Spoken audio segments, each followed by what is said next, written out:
Everybody to our regular council meeting for Tuesday, April 22nd, our 6 o'clock meeting. I'd like to call the meeting to order.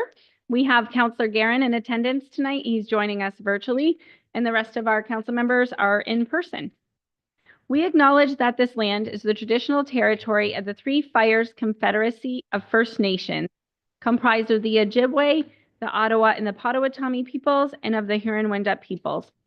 We value the significant historical and contemporary contributions of local and regional First Nations and of all the original peoples of Turtle Island who have been living and working on the land from time immemorial.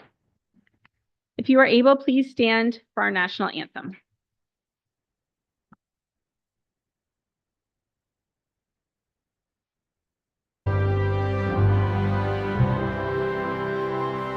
Oh, Canada, our home and native land, true patriot love in all of us command. Car ton bras sait porter l'épée, il sait porter la croix. Ton histoire est une épopée des plus brillants exploits. God keep our land glorious and free. Oh, Canada, we stand on guard for thee. Oh, Canada, we stand on guard for thee.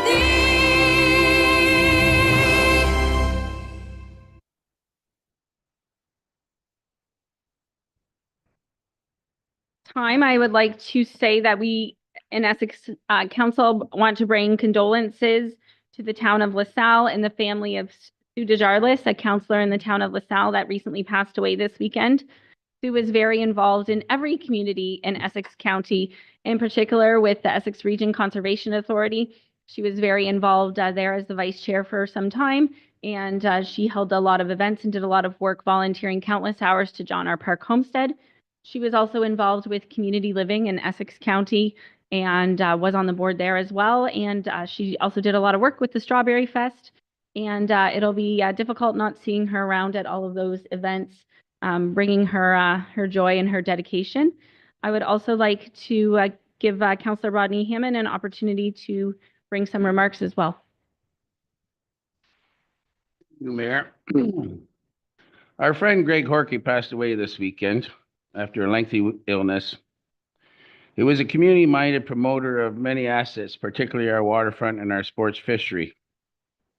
Growing up in Emeryville, Greg was a Windsor police officer before he transferred to the Colchester South Police Association, before joining Essex Municipal Police Services post-amalgamation. Greg retired March 27, 2009, along with the Essex Municipal Police Association. Greg's passion was fishing. As a charter captain, he brought countless fishermen to experience Lake Erie Western Basin walleye bite. As a professional walleye fisherman, he is the only Canadian to win a professional walleye tournament. As countless endorsements and magazine articles followed, so did Colchester's notoriety as the walleye capital of the world. Thank you, Greg. Rest in peace. Hammond, at this time, we will have a brief moment of silence.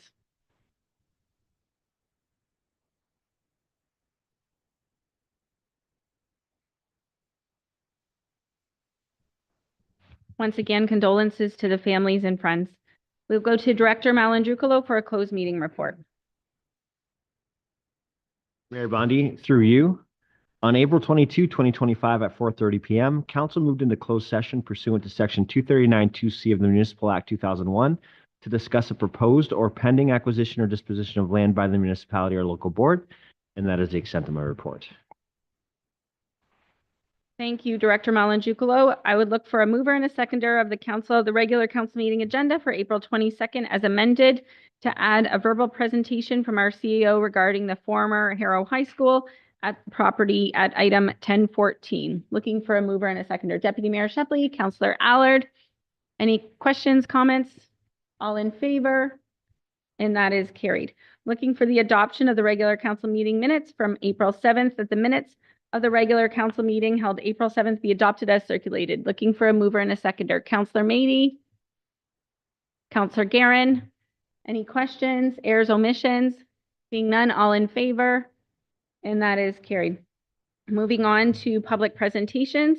This evening, we have a public presentation from Adrienne Geniak Eddy, Chief Officer, and Christopher McLeod, GIS Lead, and Sarah Zipkar, Executive Officer for Resumate, the interactive mapping site for detached ancestry dwelling units, our mapping tool. So welcome, and Council, I'm just looking for a motion that they be given 15 minutes if they so need it, because they've let it administration know that they need a little bit longer. Moved by Councilor McGuire Blaze, supported by Deputy Mayor Shepley. All in favor? And that is carried. Welcome. The floor is yours for 15 minutes. Hi, everyone. Nice to see everyone. I'll quickly present myself. My name is Adrienne Geniak Eddy. I'm Chief Operating Officer at Resumate. I'm joined today by Chris McLeod, who's our Chief GIS Specialist, and Sarah Zipkar, who's Chief Executive Officer at Resumate. Resumate launched in 2023 a platform called ADU Search in 40 Canadian municipalities, which was the first platform in Canada to allow for the display of backyard homes, or ADUs, for people to put in their addresses and understand if they would be allowed to build an ADU or a backyard home in their backyard with as-of-right bylaws. The town of Essex was one of the areas that were covered in the tool, but unfortunately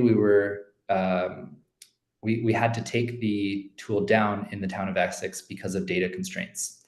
So after a couple of years of hard work with the town of Essex, we were able to launch this new platform on the town of Essex's GeoCortex portal, which was a way for us to circumvent existing data constraints. And so now the exact same technology and platform is going to be hosted by the town of Essex using the town of Essex's data. And I'm going to show very quickly a walkthrough of what that looks like. So the general principle of the platform is to show ADU suitability with 4 different color codes of if a resident can build a unit in their backyard. The first color code is green, and there's a green color code for suitable, and there is a hashed green color code for potentially suitable. In both cases, this means that all of the different zoning bylaws allow for a detached ADU to be built. There's also a yellow color code, which means that only an internal unit can be built. And the red color code means that because of different restrictions, whether they be spatial or zoning restrictions, a detached ADU cannot be built in that address. So residents are able to go to the GeoCortex, navigate different addresses in the town of Essex, and look for their address. They can also search by address, so they can put in their own address if they want to search for their address, or they can browse around the town. And when they click on a property, they can click on Find the Data on the Map, and then look at the ADU suitability. And here they'll have a general disclaimer and some information as to why that property might be either suitable for an ADU or not suitable for an ADU, with a quick explainer. And then they will be redirected to more information on the bylaws, as well as an explainer on how the tool works, and on some basically more information on the different criteria that we use to qualify whether the property is suitable or not. I'm just going to quickly show one example of a red lot, a yellow lot, and a green lot for more context, and then I'm going to open the discussion for any questions. So if you go to a red property, you'll see that in this case, the zoning does not allow for an ADU at that time, so the tool is able to estimate whether it's, in this specific case, it's the zoning. It could also be a question of the building type or the property being in a restricted development area, for example, that would make the property red. If you go here, in this case, it's suitable. So you have a general disclaimer, good news that our data indicates that the property is suitable. If we go to a yellow lot, in this case, it's a spatial limitation. So our team estimated that because of the coverage restrictions in the bylaw, there wasn't enough space to build a detached ADU in the backyard, but it's not a full red because an internal ADU would still be possible. So that gives the residents that kind of indication there. I'll open the floor now for any questions, and we can also do lot-specific queries, different address queries, if anyone wants to look at that. Dr. Chadwick. You, Mayor Bondi and teammates at Resumate. If I could just add on to what Adrian has just presented. So what is referred to as the GeoCortex is essentially our interactive mapping service or interactive mapping site. Where folks can find that is if we go to the town's website, essex.ca, and you either hover over Discover and click on Maps, or you can also do the search bar and look for Maps. Under the public interactive tool, you hit essentially Launch Map Viewer. And for reference, the layer is actually on the left-hand side. All of the how-tos are actually also located on our website. But on the left-hand side, you can click on the layer called Additional Dwelling Unit. It can be found if you scroll just under the checkbox called Base Map. Just underneath is Additional Dwelling Unit. So that kind of starts the launch of this service, or rather the GIS layer. A big thank you and a big shout out to our GIS technician, Kevin Huff, who worked very hard at marrying the data from Resumate, marrying the data from MPAC, also some brand new building footprint data that we obtained from the county. Kevin worked tirelessly with our teams, including planning and building, to get this tool launched. We also have our manager of communications, Mark Tartola, who also updated our website alongside the team. Social media is going to essentially begin tomorrow, launching and spreading word on the great tool that we have before us. And like I said, the website, when you search additional dwelling unit or ADU, you can find a how-to type of step-by-step on how to look for ADU suitability in your own backyard. And and just a question. So if it's yellow, that doesn't exactly always mean no. That's right. If it's yellow, it means no for the backyard, but yes for something inside the house. Okay. Or yes for potentially like a variance through the Committee of Adjustment. That's right. Yeah. Councilor McGuire, please. Thanks, through the chair. This is a great tool. I really like it. Thank you, everybody involved. Just want to clarify, you're going to do a media release tomorrow. Can we just double check that our links work? Yeah. Okay. Thanks. You have your hand up? Yes, to the mayor. Yeah, I like the tool. I think it's very cool. Couple questions. If someone already has an ADU in their backyard, that would show up then in red when you go. That's right. That's right. Because the bylaws only allow one ADU in the backyard, that would show up in red. However, there may be some limitations with regards to if the city has that data. So what we've done as of now is because the town of Essex does have the data on who's built ADUs, we've been able to add that. And that's going to be maintained by the town of Essex as well. So if someone does a deeper search on a property that is red, it will show in there that there's an ADU already on the property. That's right. Okay. Now, and the yellow represents that you can only have an ADU within the building that exists there, not not an additional one in the back. Is that correct? That's correct. So it represents that you can have an ADU on the property per the zoning, but you do not have the space, or you do not meet the setback requirements to have something in the backyard. Okay, so my eye picked up one in Essex Center while you were going through your mapping on Kingsway that is showing yellow, but they just recently built an ADU in the backyard. Can I put in the address maybe? Or did you? It's in Kingsway. It's a corner piece of property. It's on a cul-de-sac. It's close to the Viscount Estates. So if you just go, yeah. So see Kingsway, see the yellow corner piece right in the left-hand side of the mapping. There's a corner lot. Keep going to the left, almost off the page. Okay.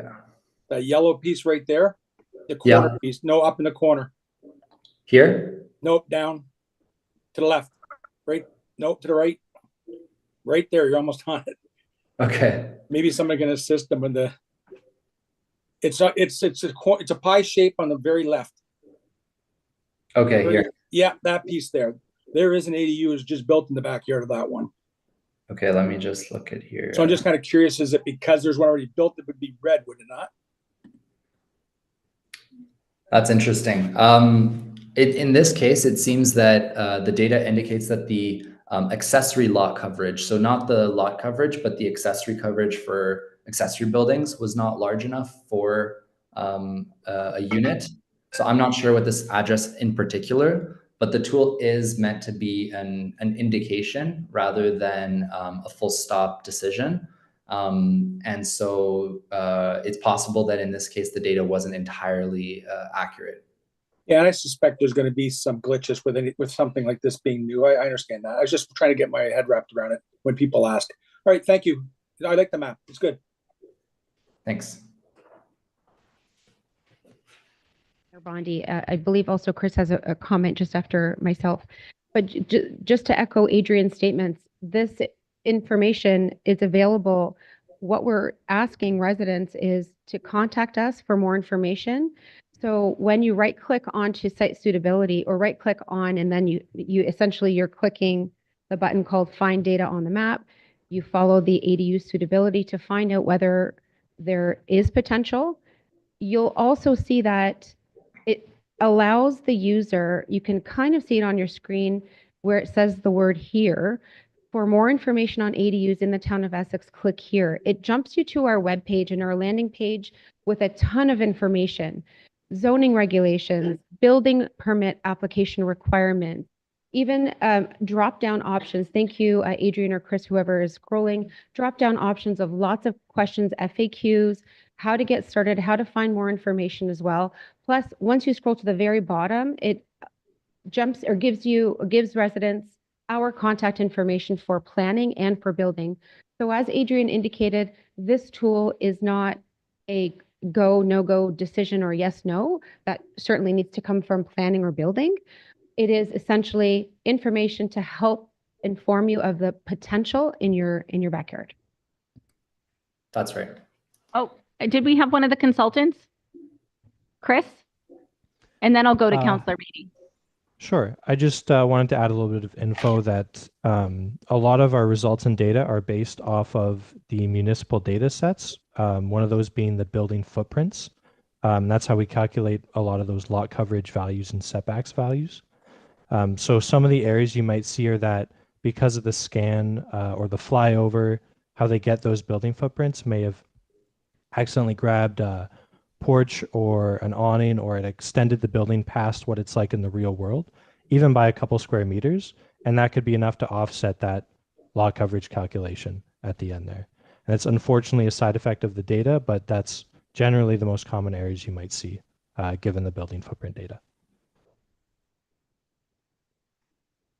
You, Chair. That was a really neat look at all the information that was there.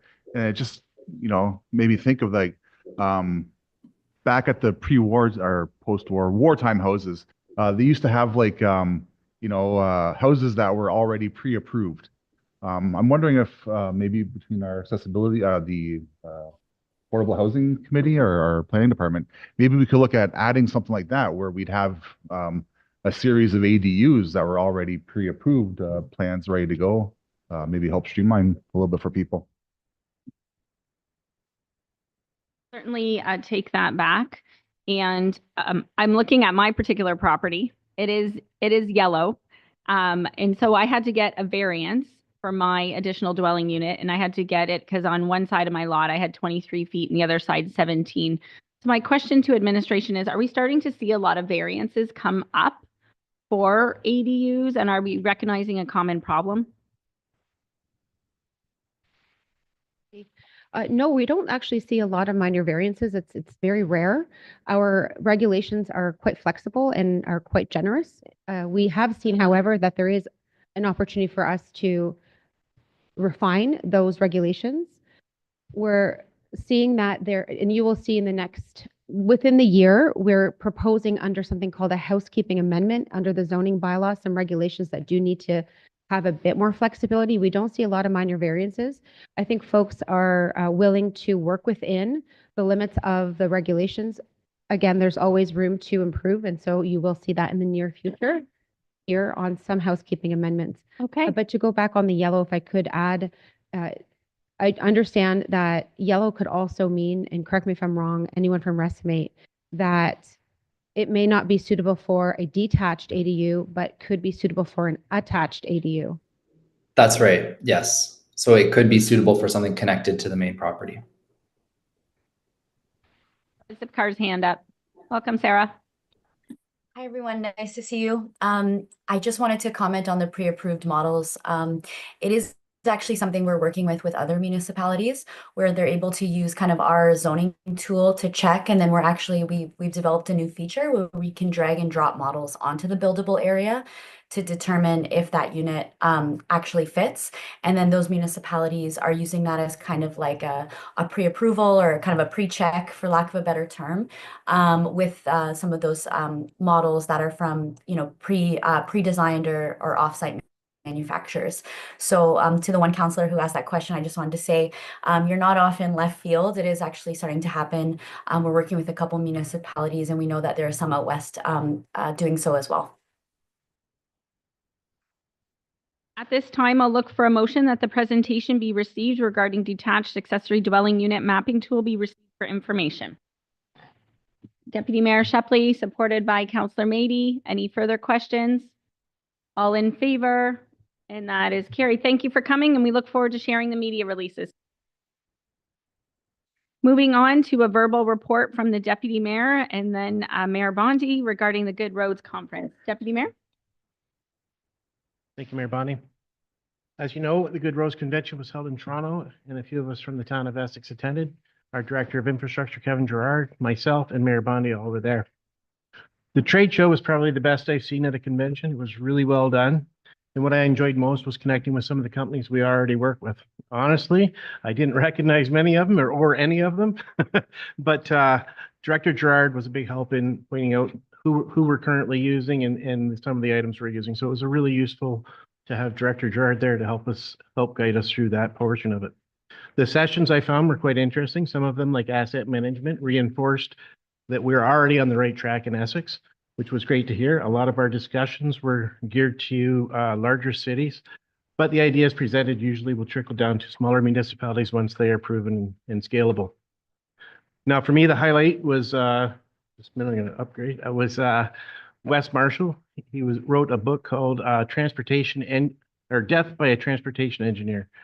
He's an urban planning expert, killed by a traffic engineer. Got it wrong. His talk was pretty eye-opening and he challenged the idea of how we design roads and road safety. Basically, had a lot of what we take for granted, like wider roads being safer or blaming drivers or pedestrians for crashes, isn't actually backed by good science, he said.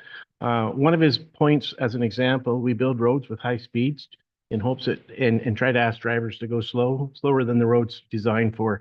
And we also, our crosswalks sometimes are put in the wrong spot for where they should be. And a lot of the data that we look at when we're deciding on an accident are driver error or like pedestrian error rather than was the road designed to fail in the beginning. So one of the things that he pointed out, which was kind of cool, was one of the most dangerous or safest roads. He put up a slide, and it was a road that was pretty bad with sheer cliff off the side, no guardrail. But he made a good point that the drivers are paying much more attention and driving much more carefully, which backs up why we put those little signs on the road for the crosswalks to slow. It's enough to slow traffic down and really prove that those make good sense. Overall, it was a mix of validation for what we're doing well and for some serious food for thought on how we could do better. Really a worthwhile convention. I recommend it to anybody who's looking for a convention next year. Thank you. That's my report. Just to piggyback off that, the trade show it was really good. Probably the best I've ever seen. It's the only time in my whole time on council that I've ever gone to Good Roads. A lot of takeaways. One being looking at a weather sensor so we can have more information. In particular, according to Essex Region Conservation Authority, is we don't have anything that tracks weather and gives us data out in the field in McGregor. So something that I hope to bring forward to the next year's budget and working on that resiliency and that storm mitigation is something like this. So that's one thing. A lot of talk about speed, and there's a lot of common concerns with municipalities around speeding. I would say Essex is leading the way when it comes to recycling our aggregate. We're one of the only ones locally that does that. And there was a whole session on that about how it's really sustainable and how it's already been quality controlled because it's recycled, how we're diverting from the landfills, we reducing, taking out virgin material, we're promoting the circular economy, a lot less emissions. So what they said was a lot of the cost to roads construction is transporting the aggregate from locations. So one of the most interesting workshops I went to was car bloat, and they used the example of the United States, but we're quite similar in this, where that now it's hard to find small sedans, like even like a Ford Taurus. Our cars get bigger every 2 years, and so now we have more pickups and we have more SUVs. And buying big cars, we feel, and it does keep us safer, but it keeps everybody else in little cars less safe. So we're at a 40-year high for pedestrian deaths in the US because vehicles are getting bigger. It's also worse for climate change. It's also worse we have to accommodate bigger vehicles with parking. And surprisingly, they showed us a show or a graphic or a little show on congestion with vehicles. And when you have small cars, they can move faster. But when you have big cars, it really slows down all of traffic flow. So that I thought was really interesting because we really don't feel how much our big vehicles, myself included, impact the environment. So a lot more to come. Definitely a lot of takeaways in terms of how we do our roads with the slurry, cold rolled recycle and the slurry foundation. A lot of case examples that weren't really applicable to Essex as of right now. For example, some towns where they have to build entire landfill type areas for snow removal during the winter, and they have to make sure that they collect all the melted snow. And the deputy and I are sitting in there, and the woman from the municipality is right next to us. And my question was, when do you think all the snow will melt? And she said in August, because they take all their snow from downtown and they put it in this big place, and they have to make sure that it's because they run it 24/7, that it's not near neighbors, that they're collecting the salt, the runoff. A lot of also talk that I found interesting about stormwater retention ponds and their value to the ecosystems and how we can better manage them. So lots of ideas from the conference.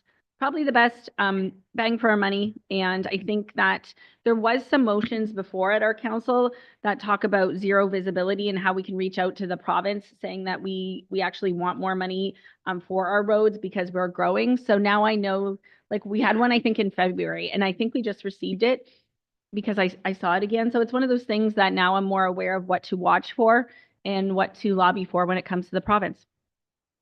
Okay, anything else? Looking for a mover and a seconder that our verbal reports regarding the Good Roads Conference be received. I almost called you Deputy Mayor. Councillor Mady, Councillor Allard, all in favor? And that is carried.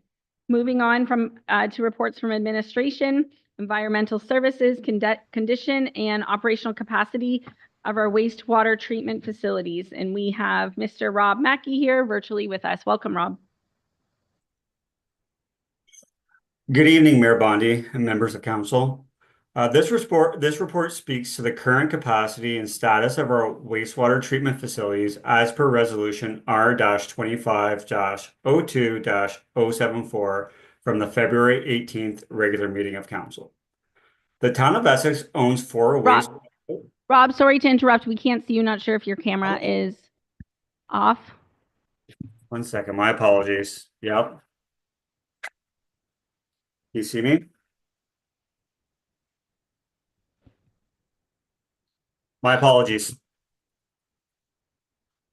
The town of Essex owns 4 wastewater treatment facilities, 2 that service the Essex Center, 1 for Harrow, and 1 for Colchester South. The facilities' operations are contracted out to the Ontario Clean Water Agency. Please keep in mind that the McGregor Center is serviced separately by the town of Amherstburg. Each treatment facility has its own environmental compliance approval, ECA, which is issued by a provincial governing body, the Ministry of Environment, Conservation and Parks, also known as the MECP.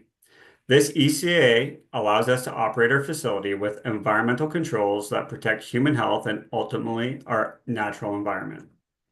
So first off, our largest facility is the Essex Pollution Control Plant. The Essex Pollution Control Plant is located on North Malden Road and has been in service since 2005.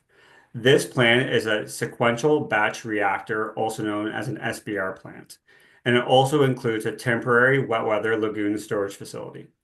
The current rated capacity for this facility is 4,590 cubic meters per day.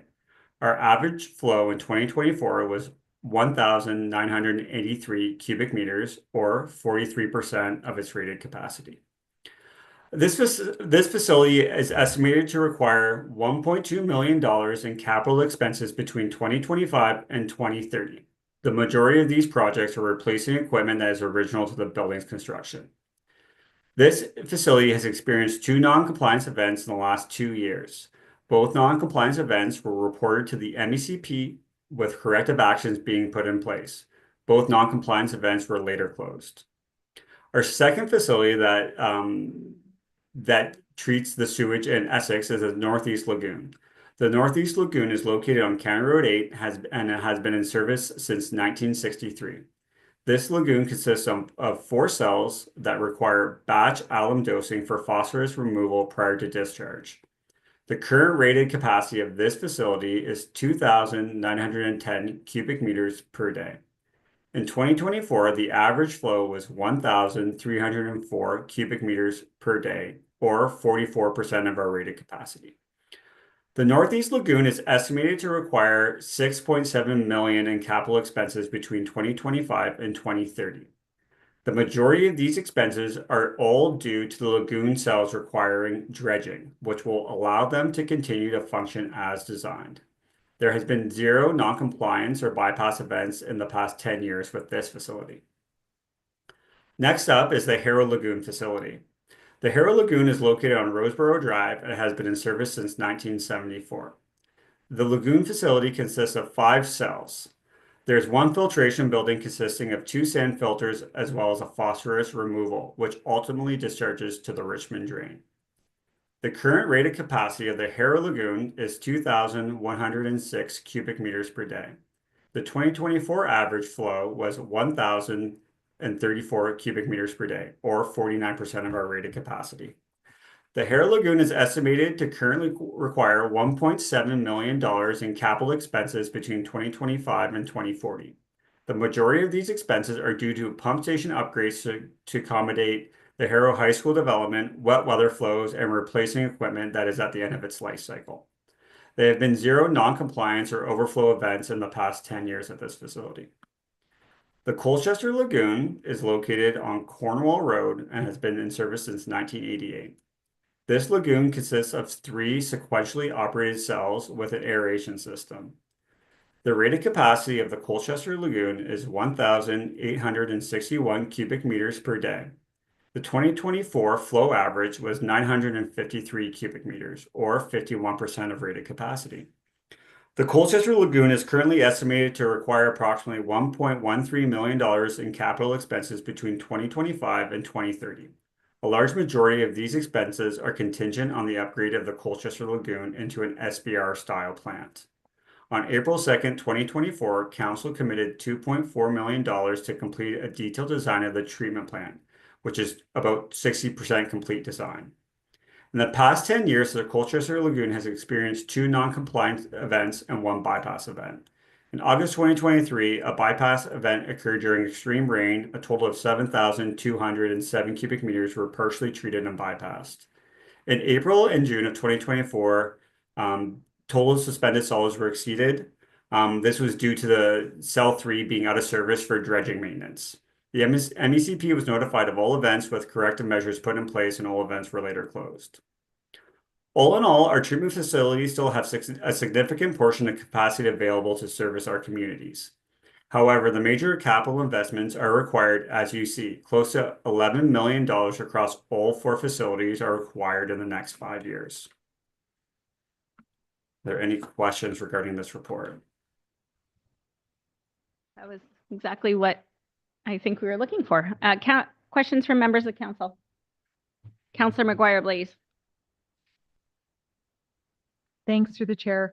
I really appreciate this report. It was really well done, really easy to follow. So thank you very much for the time and effort that you took to put it together.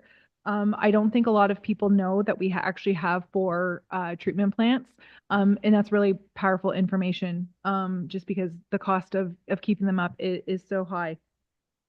I did have I did post this out on Facebook, and the only question that people had, and I'm wondering if you know, there was a flooding about 10 years ago, and there were some upgrades done to the Essex sewage treatment plant. Do we know, are any of the costs that are associated with what's in the report for that treatment plant, is that, did what we do 10 years ago help anything, or was it an addition? I'm not asking my question properly. I'm going to leave it at that and hope you can answer it somehow. Yeah, through the chair. I've only been employed here for a little bit over 2 years, so going back to 10 years, further back 10 years for history, I might not be the best resource, but I believe what you're referring to would be when, I think in 2015 is when the pump station 3 on Fairview was twinned for a force main, and a new force main was installed down Fairview going down South Talbot, and ultimately to the SBR plant. And that, I believe, did alleviate a lot of the flooding concerns in Essex at the time. I believe maybe Director Gerard could probably comment further if that's what you're inquiring about, Councillor. I would suspect that's what it is. It's pump station 3 on Fairview Avenue, and then a new 16-inch or a 12-inch force main that went across the highway directly to the plant. So that would have been completed in 2015. Follow up on that. That was for sanitary that we did sanitary, and we do a lot of storm as well, which I know what sometimes they. Yeah, through the chair, the recommendations from back then would have been for both. We had some stormwater improvements, which we ended up completing an environmental assessment for the Southwest Storm Sewer EA. And then we also had some recommendations to address sanitary sewer flooding, which included the replacement of the sanitary sewer on Bryan Ave West. It included the pump station 3 on Fairview, and some other recommendations. So we have addressed all of the recommendations from that report at that time. Okay, thank you. I'm wondering, just since we've addressed them, I think it would be nice for, I think I have it somewhere and I could probably find it, but wondering if you could send it to at least the Ward 1 reps and the deputy mayor so that they have it in their files, just so that if they get asked, what have we done for flooding mitigation, that has happened as well. So Councillor Hammond and Councillor Mady. Yes, thank you. Through you, Mayor. Regarding the Colchester Lagoons, the projected improvements that we're costing out right now, will they subsequently help alleviate some of the runoff we're experiencing during excessive rains? So the budget item discussed in my report doesn't include anything for flood mitigation. That is being incorporated into the design of the mechanical plant. Almost very similar to the way the Essex SBR was designed, with utilizing the existing lagoon system as the as like the surcharge event during a significant rain event. I believe what you're saying is we're getting like for like with this money. This isn't any upgrades. Or is it upgrades? Are we referring to the Colchester Lagoon?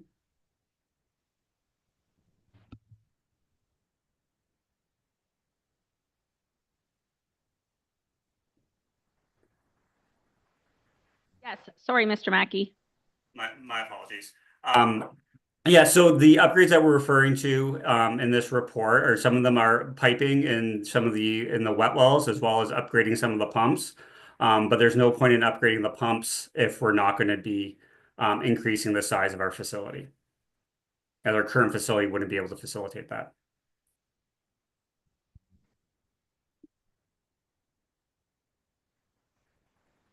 Thank you, and through you, Mayor. What I'm curious of is, like, this is a great report. It was really nice, well done. It did show that you know, a lot of eyes are on the Colchester plant right now. It's at 51%. It's the highest one, but only by marginal, I think, if the others are in the high 40s anyways. But thinking of like Harrow and Colchester, is there any opportunities to reduce or increase efficiency by combining a sewage treatment plant between the areas? Like, is there like a diminished point of return for having multiple standalone plants? Through you, Mayor Bondi, it would be extremely difficult to combine the two townships into one treatment facility. It'd be a pretty costly investment. You would have to figure out to engineer a way to convey all the sewage from one location to another. And I'm not too sure if that would be the best use of funds. Yeah, I'm not too sure if that would really be a very feasible option. To add? For you. So when we did the Colchester, when we did the Colchester Sanitary Sewage Lagoon Expansion EA, so the most recent EA that identified the need to create a mechanical plant, that was one of the screenings that we completed. So looking at servicing one community from another community, the distance between the two communities would not make it very economical. One, because it's quite a far distance, and the other because it's very difficult. It's more difficult and more costly to expand on a plant or to expand on a pump station network to pump all that sewage down to another plant than it would be to expand an existing sewage treatment plant. So that was actually screened during the EA process to see if that was a potential that we could look at. Because, I mean, from a logical standpoint, it does make sense. Like, could we just pump it into one facility, create a mega facility? But when you're looking at, you know, the potential of having a $20 million pumping system out to another community, we could be looking at, you know, when we know that the new plant that was identified in the EA was around 32 million, you know, it's not very economical to look at that. So it was screened and it was ruled out during that process. For the fall, because I mean, yeah, you're right. The cost of that plant, well, I think the cost of that plant keeps ballooning too, right? I think we were closer to $60 million or $62 million the last numbers, and there's like 900 users. So I can't wrap my head around how 900 people are ever going to pay $63 million for a plant. So I'm trying to find some other ways that we can make this happen. Is there any models of like a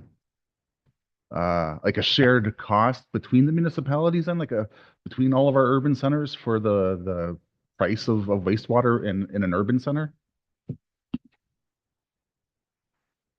You mean like from a rate perspective, like what it's costing per cubic meter, or do you mean like partnerships with other municipalities?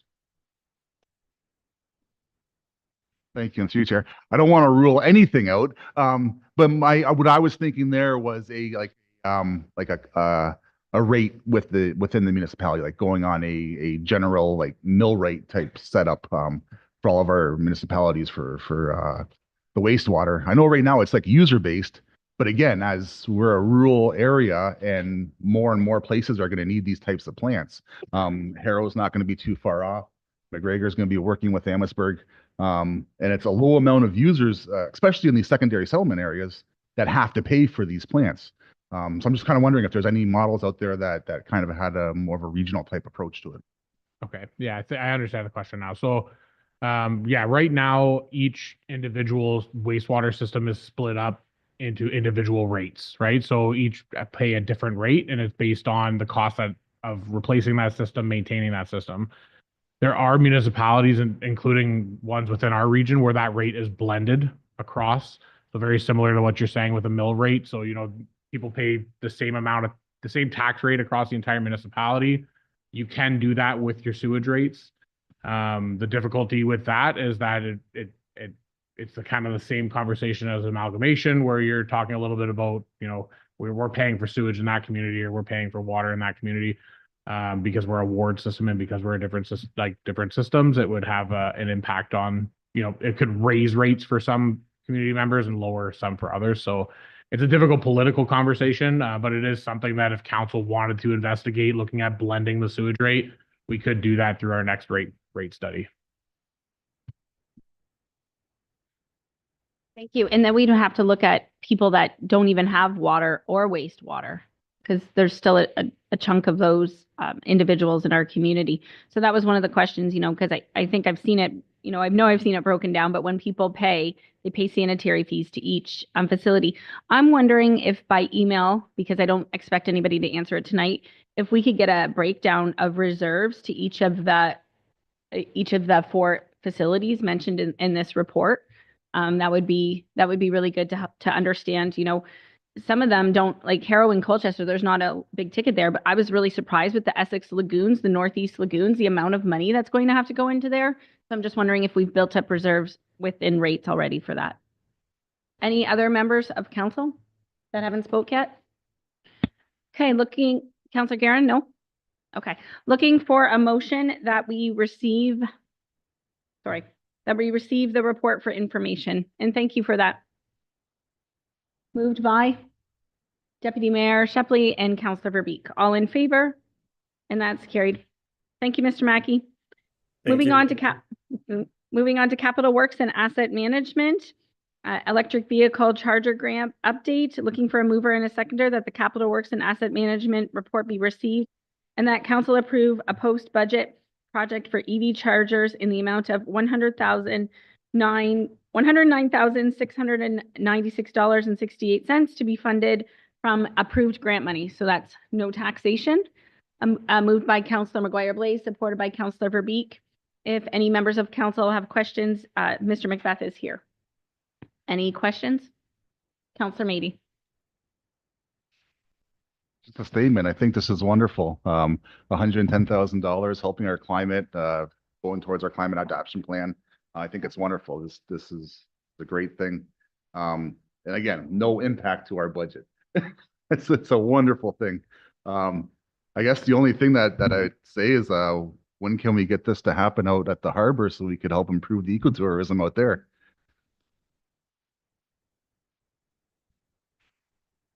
Chair. So as part of the grant funding, we maximize the amount of chargers that we can get. So any further increase in the EV chargers would probably have to come through a different grant program or funding. Thank you. Director Morrisseau. Thank you, Mayor Bondi. One thing that we would also want to consider with the ones out at the Colchester Harbor is we already have limited capacity for parking right now. So if we dedicated spots for chargers, that would eliminate parking as well. So if we were to apply for a grant or receive anything, then we'd certainly want to come back to council for their direction to see if that's something they want to proceed with, because we would have that impact. So something for consideration.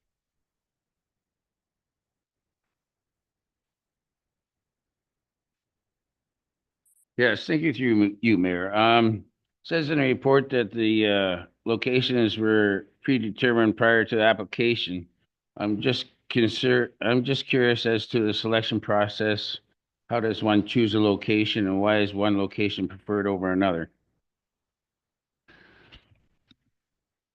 Through the chair. So when we were applying for the grant, we had worked with community services and other departments to figure out what locations could handle it based off of the hydro loading and where we'd be able to put parking in where it wouldn't necessarily impact, as Director Morsuit had mentioned, where we already have parking restraints. So that's how we determined that the locations chosen in the grant.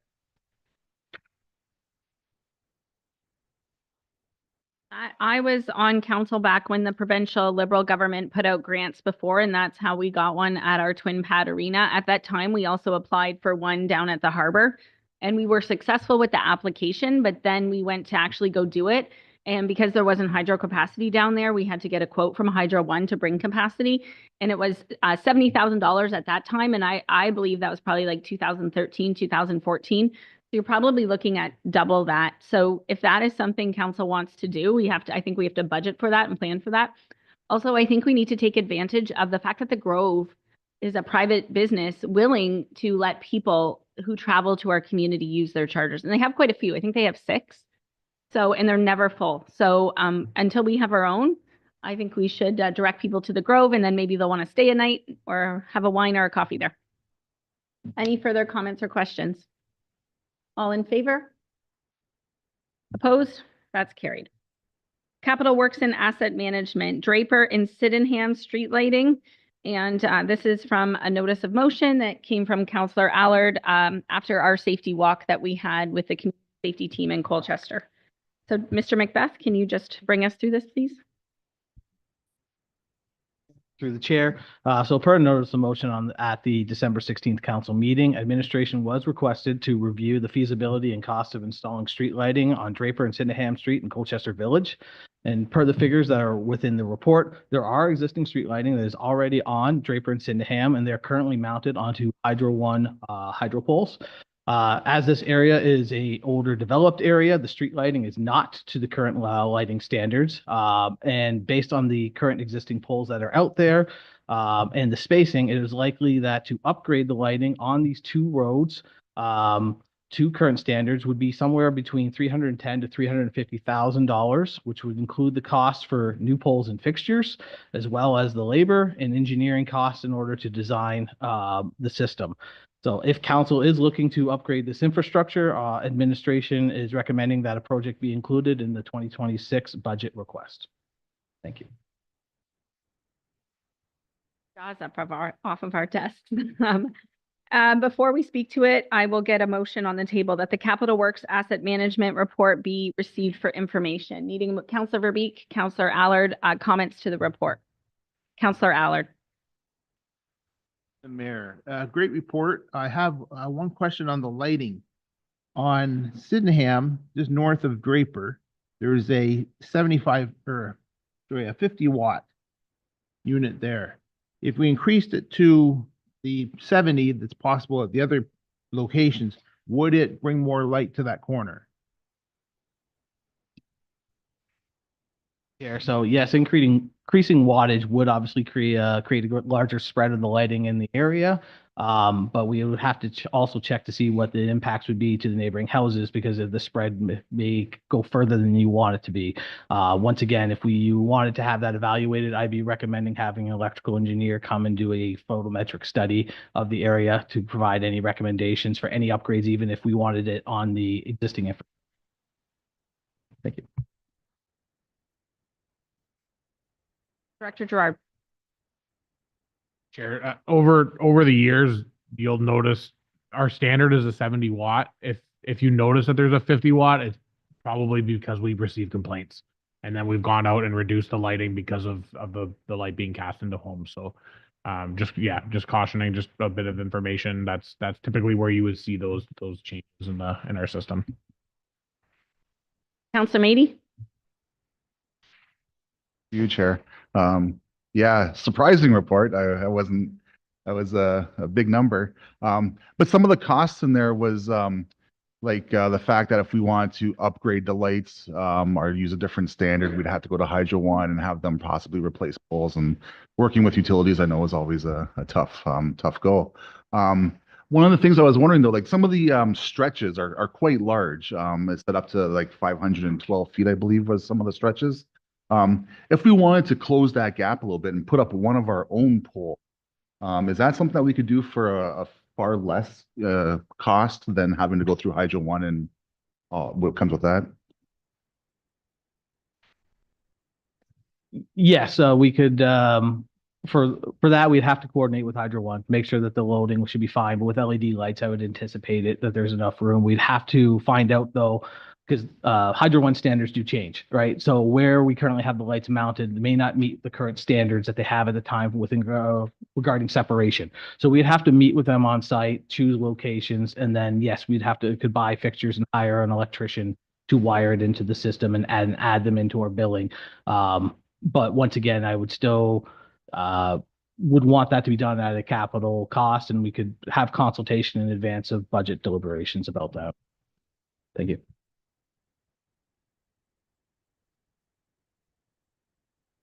Yes, thank you through you, Mayor.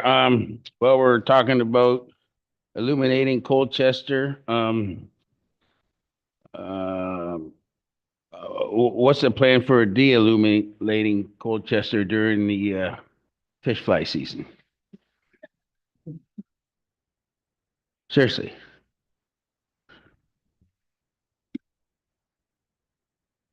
Through the chair. So this conversation comes up all of the time in my entire municipal career. I feel like we chatted about it at least once a year with council. We do not turn off streetlights during June bug season, and that's because that poses an extreme risk to the municipality. Turning off the lights does, reduce the amount of June bugs that we see and fish flies that we see accumulating on the roads.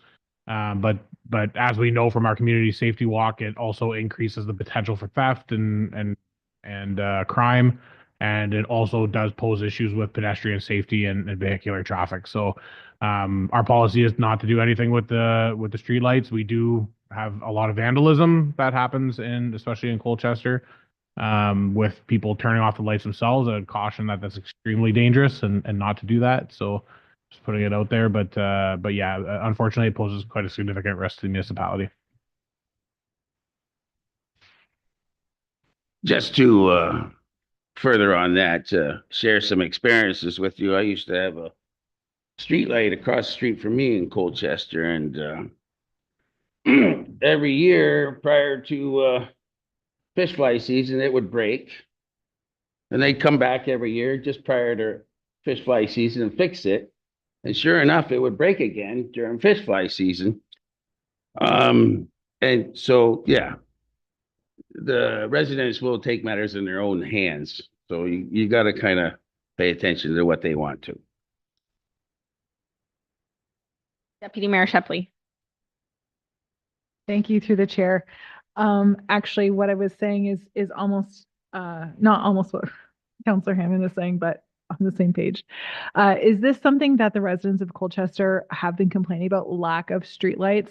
I'm obviously not a ward rep there, so I don't get a lot of complaints, but I only ask because I know that if we add the lights, then you might get the complaint that there's too much light, and we can't put a 50-watt little light bulb in there. We have to put a 70-watt light bulb in. We're not just going to add one street light, we're going to add 15 street lights. So I understand that, it was suggested probably on the safety walk to have it done, but in reality, will it work? Is this what they're asking for more lights there? Thanks.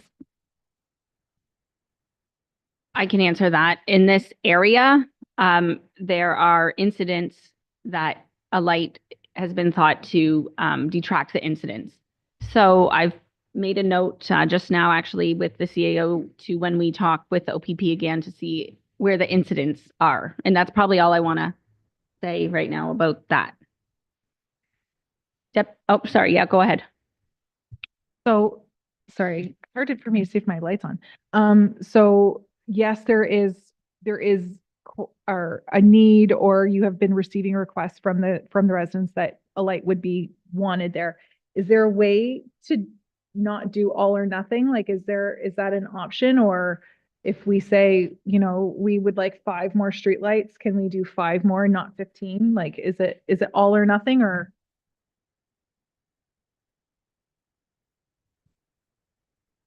Yes, we can do less. When we prepared the report, we looked at it from what the town standard would be. Recognizing that there is a potential risk that not putting in a new installation to the town standard would not be recommended. We could add more lights. That being said, it still will cost a significant amount of money. It still will be a significant resource. Like, it'd be tough on our resources as well because of the coordination with hydro, and we would have to invest in new poles because the separation just wouldn't be applicable there. So we are still looking at, even if we drop a few poles in the tens of thousands of dollars, like we're probably looking at $8,000 to $10,000 per pole, and that's without engineering. Councilor Verbeek? Thank you, through you, Madam Mayor. So, yeah, I just not cost prohibitive to do this. And I agree. And I think if we can look for some alternate solutions, maybe not quite as much, for a little more cost friendly options would be great. One question I wanted to ask was, I've heard this, and I don't know if maybe you would have any information on it since the fish fly topic came up. Are LED lights less attractive to the fish flies, less attractive to the LED lights? I've heard this. I don't know if it's true.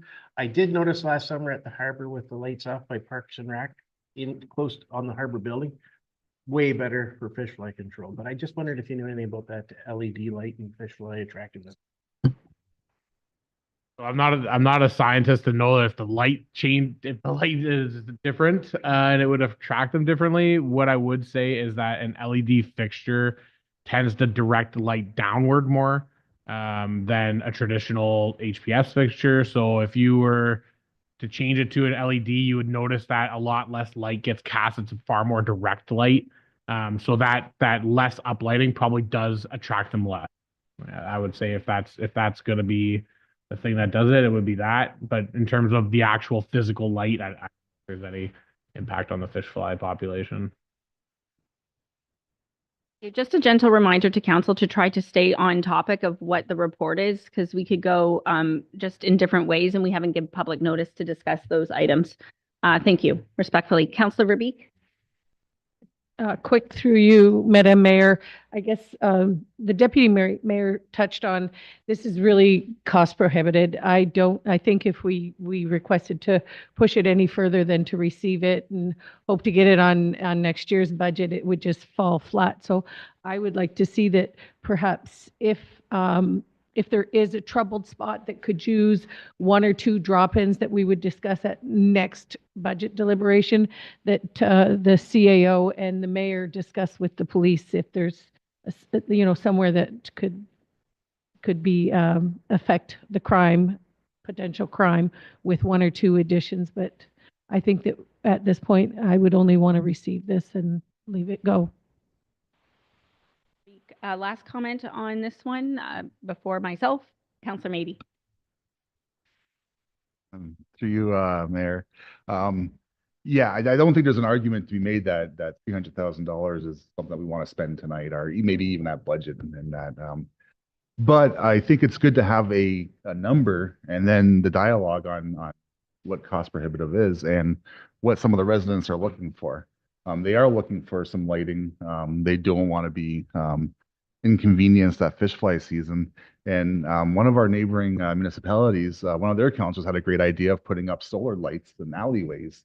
And he was able to subsidize that out for people. And I could think maybe if we start talking to our residents a little bit more, putting up a pole in their front lawn, out of the town's right of way, of course, and maybe subsidizing the cost of a pole and a solar light might be a way where we could add some inexpensive light to these neighborhoods where people are looking for some targeted light. But yeah, this is a great opener for the conversation, and maybe we can have some more conversations as we keep going. Good conversation, and I think the CAO has suggested that we put this on a roundtable so we can further discuss, and maybe we can, at that time, look at the fish flies, look at the different lights that could attract fish flies, not attract fish flies. So that is noted by our CAO. I do have one question. It's more to finance, and I'm not sure it can be answered now. But what I would like to see is when a report comes forward with this, where it says, the cost is 300,000, I'd like to see what that is in a percent of tax. So we could easily tell people that are listening to this, say, this is a 2.5% tax increase, just this project alone. So, when we discuss things like that, and then we can go back to the residents. Also, if Colchester residents are watching this and you have crime issues and lighting issues, please let your ward reps know. Okay, we have a mover and a seconder on this already, and call the OPP non-emergency or OPP 911. All in favor? And that is carried. Moving on to the third and the fourth concession speed limits. We have Miss Erica Tilley still here, and she will explain this report and the recommendations to council. Thank you. Through the chair, at the December 2nd, 2024 council meeting, Infrastructure Services shared the findings from the 2024 annual speed monitoring program with council by means of report number Capital Works and Asset Management 2024-22. Following that report, council directed administration to prepare a report on the recommended and/or appropriate speeds on Concession Road 3 and Concession Road 4, which is what I'm presenting today. Currently, the fourth concession posted speed limit from County Road 11 to County Road 23 is 60 kilometers per hour. And the third concession between Drummond Road and County Road 11, the posted speed limit is 60 kilometers per hour. Referring back to the data collected last year, the average 85th percentile speed on the third and fourth concession was 82 kilometers per hour. This data was collected via radar detection at various locations continuously for 24 hours a day for periods of at least 7 days. The 85th percentile speed is a statistical measure that represents the speed at which 85% of drivers are observed to travel at under free-flowing conditions past a monitored point. According to the Transportation Association of Canada, the 85th percentile speed is typically the speed that most drivers feel safe and comfortable driving at, and can be an indicator of if the posted speed limit is an appropriate speed limit for that section of roadway. Historically, these two sections of roads were previously posted at 80 kilometers per hour. The data shows that the decrease in the posted speed limit from 80 to 60 has not slowed down the traveling speed of the majority of the traffic. Based on the objective data collected, administration is recommending that the speed limits on the third and fourth concession in the 60 kilometer per hour sections be increased to 80 kilometers per hour. To note, through the Highway Traffic Act, council has the authority to set the speed limit on Town of Essex roads. Therefore, council has the authority to increase the speed limit or leave it as is. Thank you. Okay, who's going to start us off here, council? Councillor Hammond. Okay, thank you. Through you, Mayor. Yeah, I'm having trouble with the 85 percentile, obviously. Especially when it's opposite an average speed that's 20, 30 kilometers lower, and that's the part that bugs me.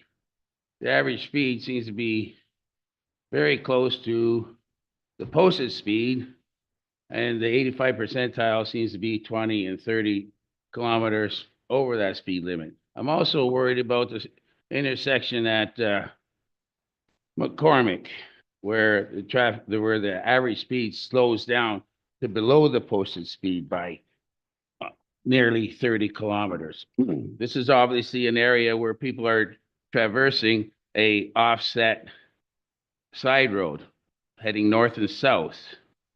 I feel there needs to be more studies around this intersection so that we can determine what cars are moving north to south and aren't getting counted going east and west in between that little jaunt.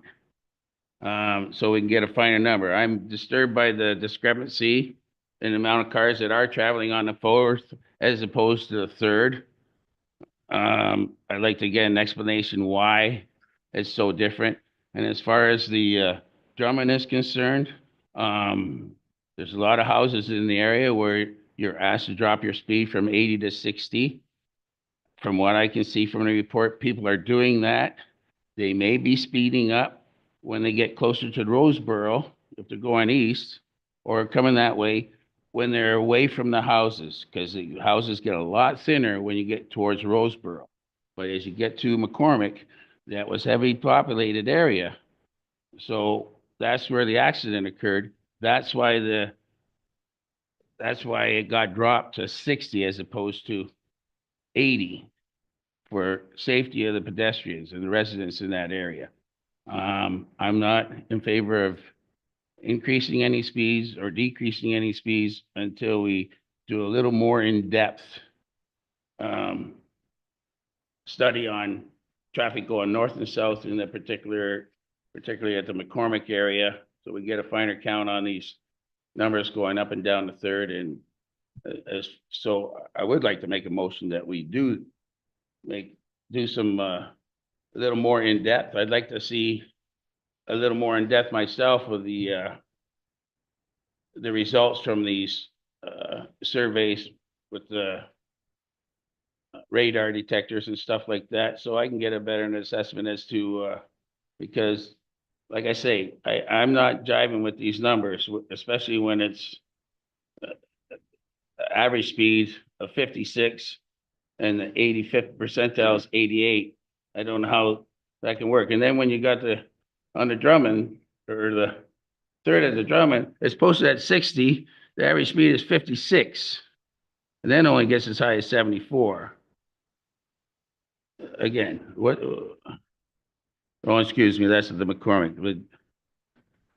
The Drummond is 60, the average speed is 63, but it does get up to 81 on the 85th percent. I think there needs to be more research to better pinpoint who's going fast and who's not. Because what it dictates to me, if we got an average speed at 60, then somebody's got to be driving a hell of a lot faster to get that 85 percentile up. And then Counselor Garin. Thank you, and through you, Mayor. I thank you for the report. I think it's great, and you know, the 85th percentile is one means for judging, and it does show that you know, as our deputy mayor and our director of infrastructure has pointed out quite a few times, that people will drive how they feel comfortable. But I think this kind of missed the point, and some of the points that Councilor Hammond just brought up was that we have a discrepancy between our fourth concession and our third concession. We have more cars going down one faster than the other. And that might be because of speed. They reduced the speed without any proper studies at that time. And at first, when I heard this, I was all for bringing the speed back up to 80.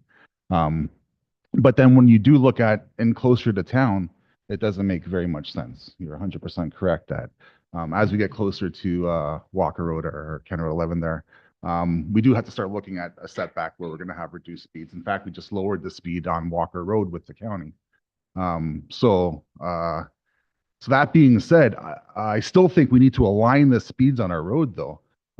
So I'd be much more supportive of the entirety of the third and fourth concession being posted at like 70 kilometers an hour, and just the areas outside of town, maybe from McCormick to Drummond, being reduced to a 60 kilometer an hour zone. And that would align both roads to the exact same speed, the exact same distance of a reduced speed limit. And I think it would give us some better data because I don't think that we know exactly why the discrepancy is there. So Garin? Thanks to the mayor. Yeah, so I mean, the speed limits were lowered on those roads due to resident complaints, more than likely. If I recall, the fourth anyways was. The data we're collecting is strictly that, just driving behavior data to get to this 85th percentile. It doesn't take into consideration things like have we had accidents on these roads, injuries, fatalities? How many speeding tickets are being assessed on an annual basis? I do believe that if you're posting 60 now when they're driving 80, I'm sure if you post 80, they're going to likely drive 90 or 100. So I'm grappling with the raising it back up to 80. The 85th percentile, I'll take it with a grain of salt a little bit, because again, like, unless we have a report from the police on number of, we're talking about safety on that road. The residents want to be safe, and they're concerned with the speed limits. So I'd like to know, like, have we had accidents? Have we had injuries, fatalities, all those sorts of things? Are our police doing their job and assessing speeding tickets? So right now, at this point in time, I'm not in favor of moving the speed limit, but I would like some further information. And I would just say one option to council is to postpone this and ask for a more in-depth report and more public consultation after we've all spoke to it. So I have Deputy Mayor Shepley, then Councillor Allard. Thank you, Madam Mayor. I can appreciate, and at one point in time, I thought, oh, these roads need to be 80 kilometers. They're a lot of estate lots where the houses are quite a ways off the road. With this report coming out, I received a lot of calls from members on the fourth concession. And they reminded me of the fact that there are a lot of deer crossing there. There's a considerable amount of wildlife that traverses this area, which would be the same on the third concession. I did some work on the third concession at a home that was coming out of a driveway that there was a big hill there. And I tell you, getting out of that driveway was a little bit concerning with cars coming at 80 kilometers down that road. So it did change my perspective a little bit on this. And then I had calls from people from the fifth saying they wanted their road looked at and lowered. So I just worry, we lowered the fourth without a study, but it is there now. If we lower these other roads without doing a wholesome look at road design, all the things that we talked about earlier and that we recently heard at the Good Roads, a more wholesome look at maybe, especially these two roads, possibly the fifth, and come up with a plan that works for the road design, for the wildlife in the area, and the pedestrians that are using the road to walk up and down for their safety as well. So at this time, I wouldn't be willing to move this along until we do a better and more wholesome look at all aspects, not just road speed and how fast cars are going at this point in time. Thank you. Yep, I have Councillor Allard, then Councillor McGuire Blaze, then Councillor Verbeek, then Mayor Bondi. I don't like this because we've just taken the speed into consideration. If people are going faster than the speed limits, we're going to move it faster. What happens in the next month when we do another and they're going even faster? We do it up to 90. It's not answering the question that we want to answer. It's answering them, if they're speeding, we can go faster. Not taking into consideration the wildlife, pedestrians, everything like that. It's just a bad idea. I'd like to have more information to get it through.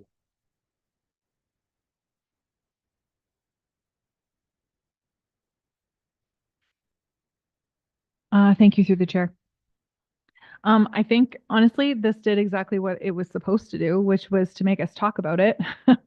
So through the chair, I don't know if I said that at the beginning. Well, Councillor Hammond was the first to speak, and he asked for a notice of motion. And I think that we should go ahead with his notice of motion. And basically, he's asking for exactly what you just asked for as well, that we ask for some more data, some more information. We do want to look at it. And so I think that we need to go back to Councillor Hammond at this point, take his notice of motion and put that forward. I don't want to put it on hold. I think we need to make an action plan, tell administration what we want. And I would like to support Councillor Hammond's motion. Councillor Verbeek. Through you, Madam Mayor, I'm going to have to, I'm unsure of what the motion was, but is it to review all the concessions or just these two? Oh, wait, I don't think I'm allowed to ask. Yeah, there wasn't a formal motion Okay. yet. But if you want to turn off your, maybe we'll get his motion or his thoughts on what he's. I would like a little more in-depth study, particularly on the 3rd and the 4th and around the McCormick. I would like to see if we could avoid the McCormick more, maybe do a study on both sides so that we're getting more of the true traffic flow. Because I find that because it's an offset intersection there, that we're seeing exaggerated slow speeds at that section there. So I'd like to get a more of a true effect. And then as well, get a count as to the cars that are going north and south on the McCormick. So we can maybe eliminate some of them from the east and west numbers that we got. Okay, thank you. So I think administration is hearing what we're saying. So the motion would be to postpone basically till a more in-depth report can come back and we can have more public consultation. Are we adding a time frame? Director Gerard? Through the chair. So as indicated in the report, we did screen this road based on our policy, which does incorporate the 85th percentile. It looks at density of driveways, intersections, stop control, pedestrians. It does include all of those factors if you take a look at our establishing speed limit policy. So we did do that analysis and we have concluded that we would have never recommended the change from 80 to 60 in the first place. That's not much has changed on the 4th that would impact any changes to those variables. So it's likely that it would still be recommended as an 80 kilometer per hour. The reason I bring this up is because I fear that if you're asking me for a report for something more in depth, it's not going to conclude anything different than what I'm suggesting here today. If you wanted to do an in-depth look, I would recommend that we move to a traffic consultant to look at it in depth, but that's going to require some funds. So I would recommend, based on the evaluation, based on the policy, the use of technical guidelines that we use in infrastructure, that council either make the decision to leave it as 60 or dedicate some funds for a consultant. Floor is owed back to Councillor Verbeek, but CAO Suite. Oh, okay, you're okay? Okay. CAO Suite, then Councillor Verbeek. Just to add what Director Drew said, or Director Gerard said, this is last year is the first year. Just keep in mind that we were actually able to get objective data, right? We were able to use our black hat boxes, our digital displays. So it wasn't just subjective. We actually had where people didn't know they were up. So it's the first time we've had that. And on our website, and I believe it's April to October, when we do the program, there's a map and it actually shows where that device was, and it shows where that area where those stats came from. So it's the first time we've had to have objective stats or to bring it back to you in a report. So hearing what council's saying, we now do have the ability where we can put those in different places to get objective stats, right? So we do have that ability. I just want to stress that I've been hearing a few times where we need more information, which I agree, but I think we got the information for where we had it. It's just now you're looking at maybe certain specific sections. And that's what we need to get more information back to council.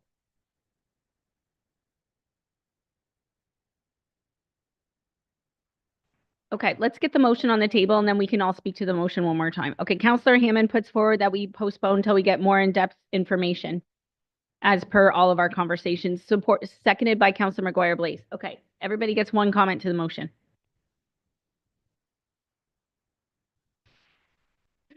Thanks, through the chair. So I think it's a good motion. I do agree with Director Gerard that this is probably going to come back. I think the reason our council is asking for the additional information is because they're getting pushback from residents. Residents are wanting to make sure, is it going to be safe for walkers? Is the road good enough? Is the road wide enough? Can the road sustain it? So that's the pushback that council is getting. I'm sure you've seen the emails that council is getting, and that's why they're asking the extra questions. I fully believe that when you come back with this report, I believe we'll say it's going to be an 80 zone. I don't think putting it down the 3rd and 4th down to 70 is gonna fix things, because then people are just going to go to the 5th and they're going to drive 80 to 90 on the 5th. I do think that if we were to look at the traffic going, there's probably tractors which is what's bringing your average down. So I think that in the end, we'll end up saying 80, but council just wants to make sure we're asking all the questions because the residents are asking us the questions. So it's not anything to do with the report. We know what's going to come back. We just need to be able to prove that to our constituents. Mr. McGuire Blaze, I would agree with what you just said. I think that between the third and the fourth, the fifth is very different from the third and the fourth. The third and the fourth, you're thinking, how fast can I get from basically from Harrow to Kingsville? So the fifth is windy. It's not anything I would really take. When reports like this come to us, I think it's important that we have attachments, for example, like the existing speed limit policy, so that we can all review them again and have it fresh in our mind. So we have the motion on the table. Anybody else speaking to that motion? Councillor Guerin and then Councillor Mady. Yeah, through the mayor. Yeah, I'll just say if you post 80, they're going to go 80, and if you post 60, they're going to go 80. It seems like they're doing the speed limit. They're driving what they're driving is because they know they can. It's either not getting enforced or whatever the case might be. The data I'm looking for to help support my decision would be the safety of the road. We already know the driving patterns of the driver, but tell us that there's been numerous accidents. There's been injuries. Maybe there's been something that says to us it shouldn't be increased to 80 because it's going to impose a safety concern. That's the data, the real data I'm looking for. Motion on the table. All in favor? Oh, sorry, Councillor Mady. Through you, Mayor.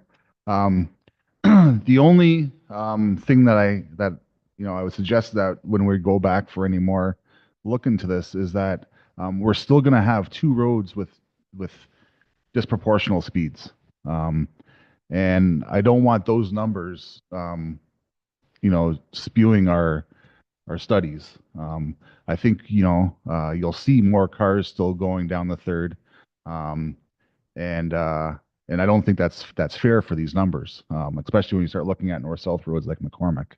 I'll support the motion because I can't support the way it came back, but I still believe that we have work to do here.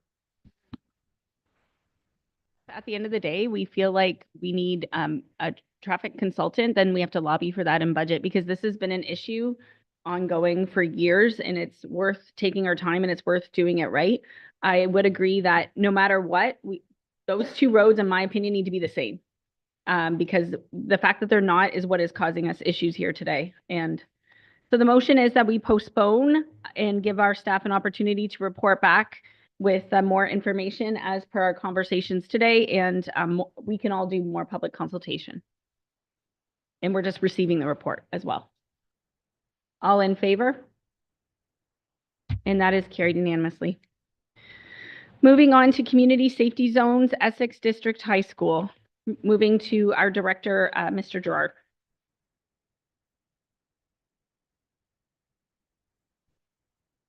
We have our manager here who can provide some comments.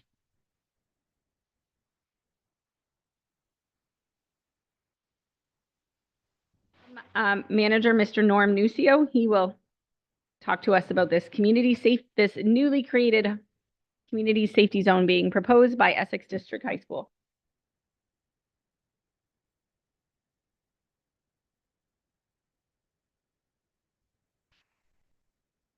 Good evening, everyone.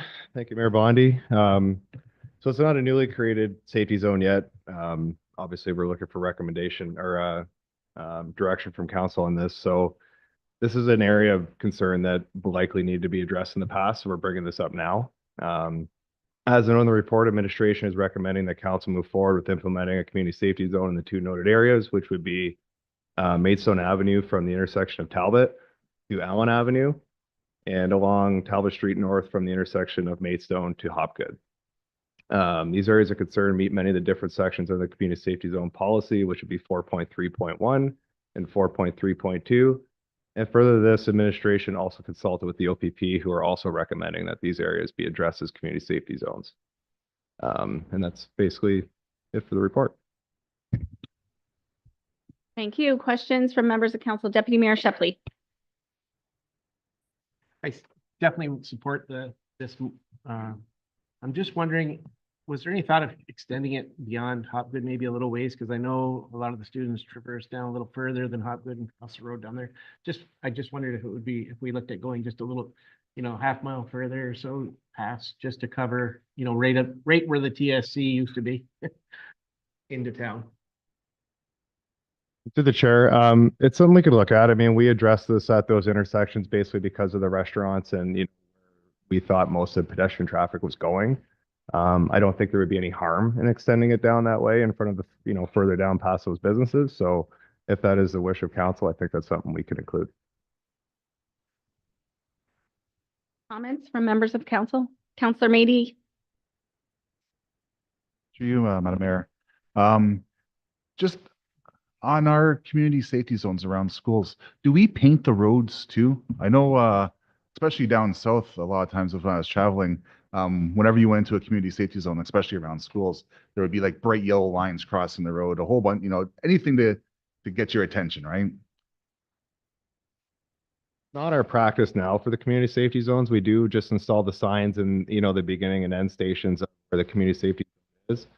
However, in those areas, there is the new crossing that's out front of the Wendy's right now, which is obviously highlighted as a school crossing, and further we'll be implementing a permanent crossing there. And there's also a crossing on Maidstone Avenue at the intersection of Bell Avenue, and it's a mid-block crossing that the students and other pedestrians also cross at. So that is all addressed with the proper signage for mid-block crossings now.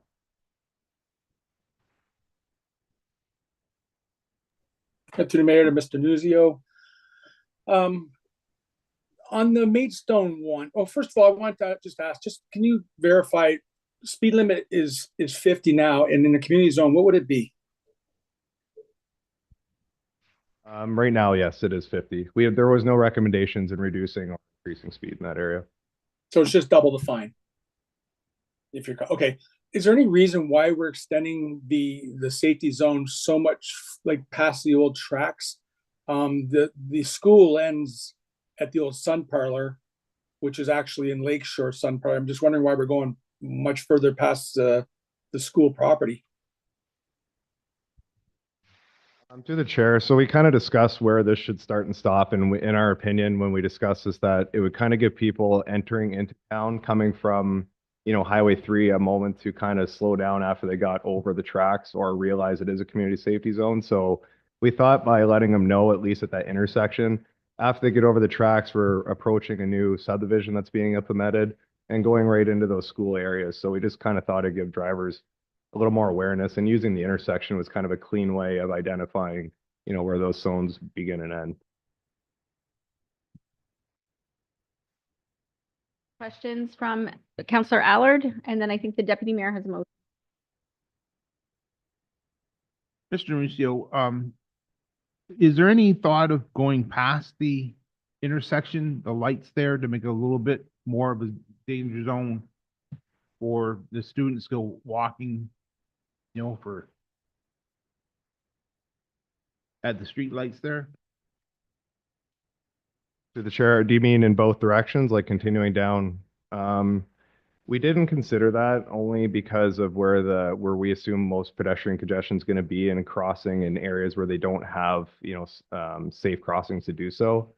The crossings that are there now are the mid-block crossing on Maidstone Avenue and the new one that's on North Talbot, and then utilizing the lights to cross the street in those areas too. I mean, we could look at it and really never end. If we looked at the whole downtown community, we could say it could be a community safety zone, but that is set up in a way now in the downtown core that it is appropriate, and we have the appropriate crossings for people to navigate the town. So we didn't look at it going down Maidstone either, like past Tim Hortons, but again, if that's something that council wishes to extend or, move it down further, that's something we consider too.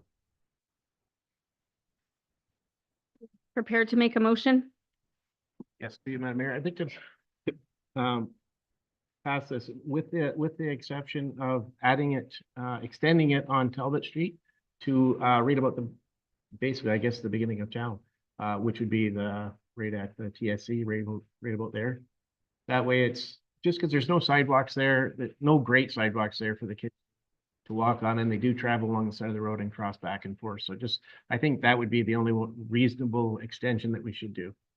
And that's what I would prefer.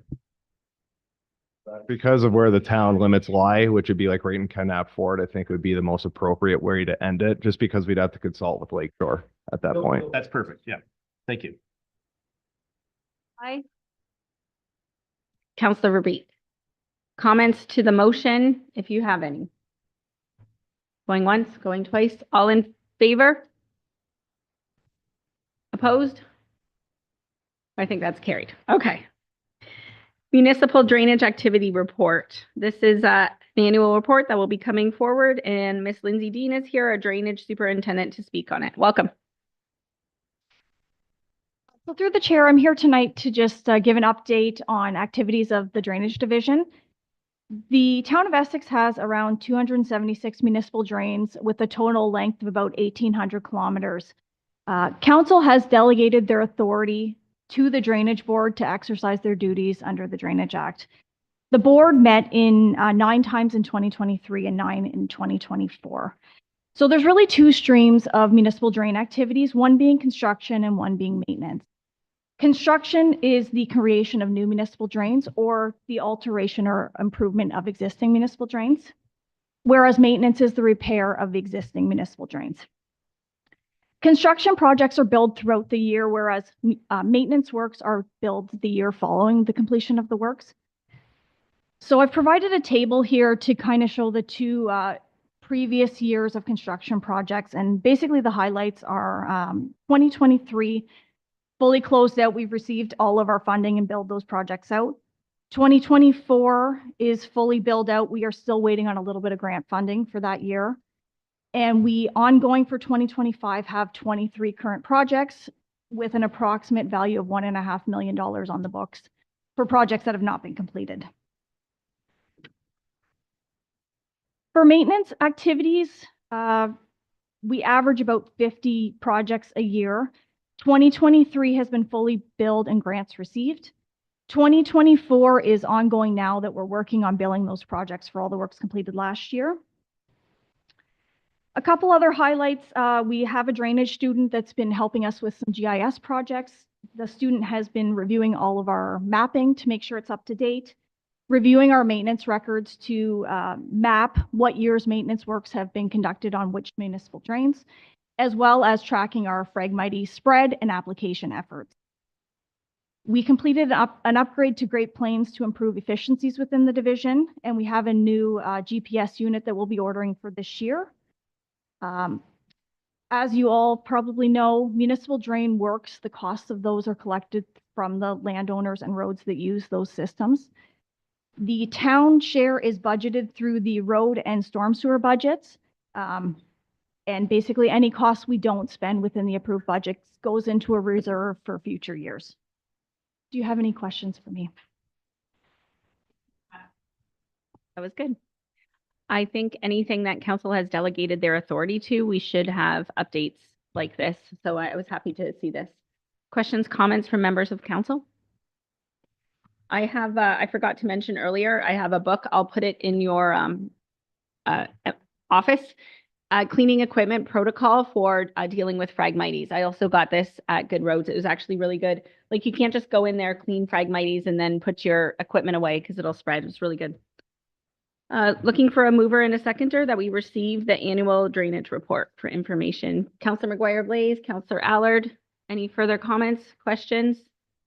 Seeing none, or do we have a drainage section on our website? And if we do can we put this link to this report there, please? So that if council gets asked, we can just say go there. All in favor? Opposed, and that's carried.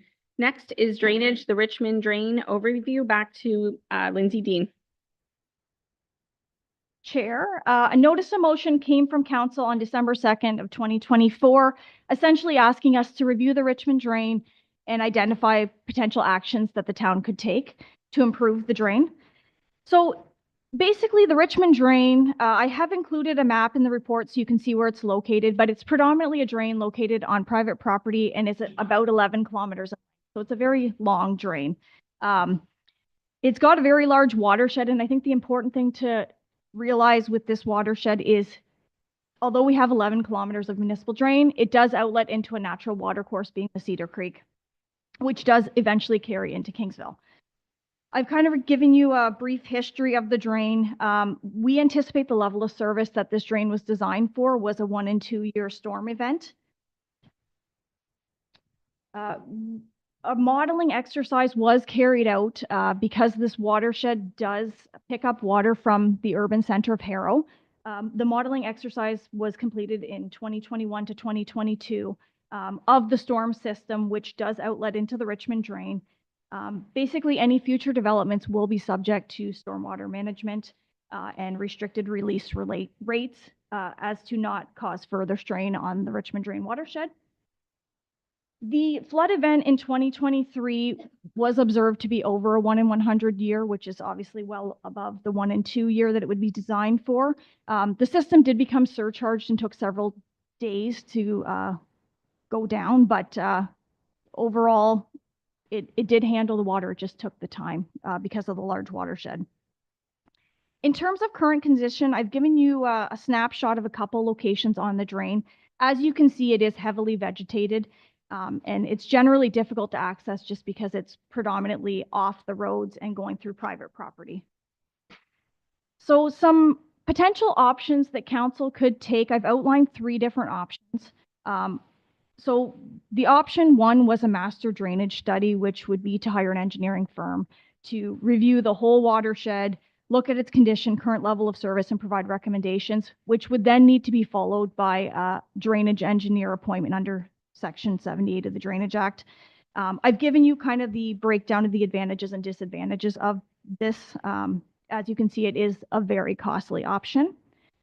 The second option is Section 76, which is a new maintenance schedule, which would allow us to complete maintenance on the drain and appropriately collect the cost fairly by having an engineer review and provide an updated maintenance schedule. However, there are areas that would be lacking by going this route. Which leads us into the third option being a Section 78, which is an improvement to the existing municipal drain. With this option, the advantages are that the drainage engineer would do all the consultations with the agency because this is a sensitive watershed. We would get an updated maintenance schedule through this report. And then residents would have the opportunity to debenture the costs over a 5 or 10 year term, depending on what their assessments are. There is going to be a significant dollar value for the engineering cost for this project. But again, if you look at all the other options, this seems like the most feasible. And the other thing to consider too is with council moving ahead, it does impose costs on the lands and roads that use these systems because municipal drains are cost shared within the watershed. So if council would like to go ahead with an option, we would recommend proceeding with Section 78. However, council does not have to proceed with anything at this time. Typically, these types of projects are initiated by someone within the watershed. So it is likely at some future point in time, someone is going to want something brought forward with this drain, and then we could initiate a project at that time. But I will leave that at council's discretion. Any questions? Councillor Hammond. Yes, through you, Mayor. Thanks, Lindsay, for your report. I'm just curious, with the potential sale of the high school and the and if we get some development in there and that development removes any that development gets covered in blacktop, is that going to have a significant impact on the water in Harrow getting down to Richmond? Or is it conceivable that we can make adjustments to accommodate it?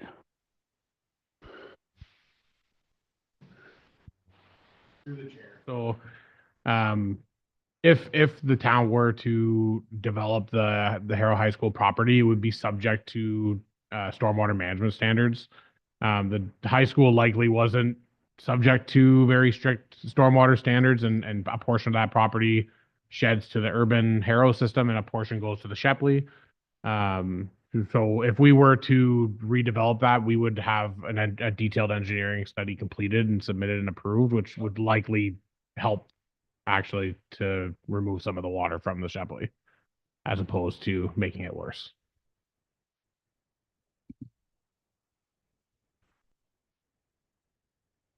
I think it's really good to have this information. I do think due to the cost, and I think it's going to take a lot of time.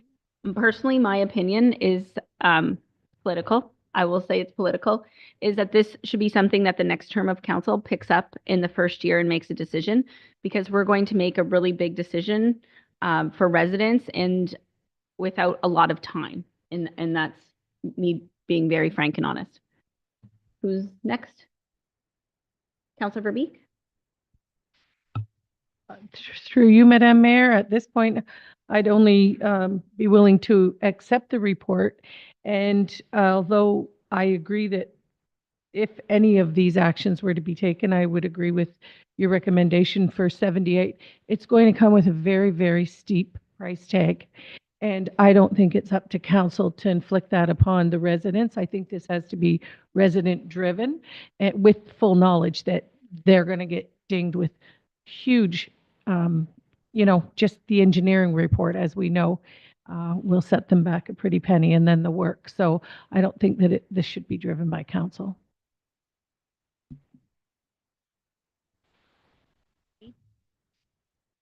Madam Mayor. Great report and thank you. And so on the previous report, and the reason why I held back my comment was that the way you were looking for grants to help out the homeowners and landowners. Thank you for that, and then always taking that proactive. And then going with this one, yeah, you highlighted some really important things that the Richmond empties into the creek, which flows into Kingsville. And if anybody remembers during that flood, how much of Cedar Island and parts of our neighboring municipality was underwater. And then we start telling them we want to get our water to them even faster. Their hair starts standing up. So when we do something like this, yeah, it needs to be really engineered from start to finish. And then, yeah, I totally believe that it's not up to us to start that engineering. It would have to be up to one of the homeowners along that way that wants to have the benefit. And if they don't want to have the benefit, then it's not us to force it onto them. So thank you very much for the report.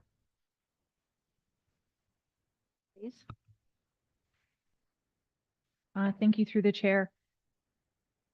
So my only caution about postponing this until a new term of council is if we get another storm and we flood again. And this council decided to sit on our hands because of a political issue. That's something we have to really consider.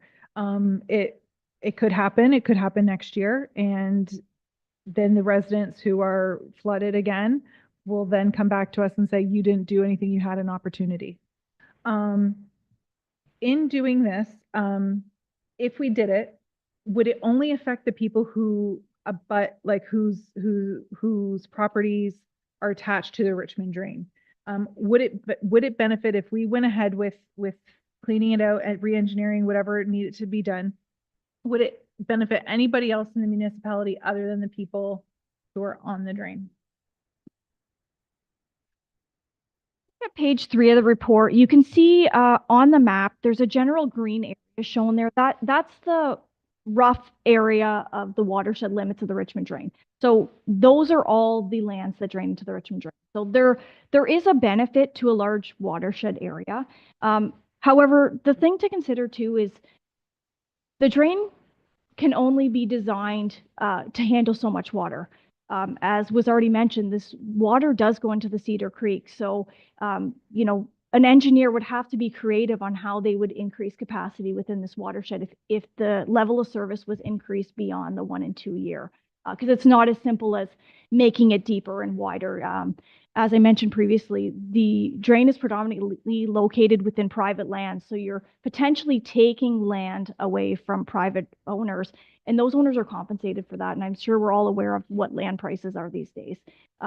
So again, that's something that an engineer could look at, but I'm not sure the feasibility and the affordability of it, what the actual result ends up being with that study. Hypothetically, if we were to proceed with something now, and let's say option 3, which is what your recommendation was, well, how long does that look like from start to from us saying yes, go ahead with it, to actually doing something like after the engineering? What does that length of time look like? It might take several years. It's a large watershed. There's a lot of steps in the Drainage Act process. I did outline in the 78, we could talk about getting a preliminary report done, which would outline different options rather than just a standard drainage report, which the engineer would choose one option and go ahead with it. But it's not going to be a quick exercise. So I would estimate it's in the years timeframe. So thank you very much. So it's a big topic. We're looking at several years. If we did it now, we probably likely wouldn't see it happen in our term of council, which is probably why our mayor had suggested early in the next term of council, and I understand that now. I do think that it's something that maybe we think about and we get public feedback on before we say absolutely no at this point. Or wait a year and a half, like 2 years. We're looking at waiting 2 years at this right now, right? 2027 is when you'd probably bring this back to another council.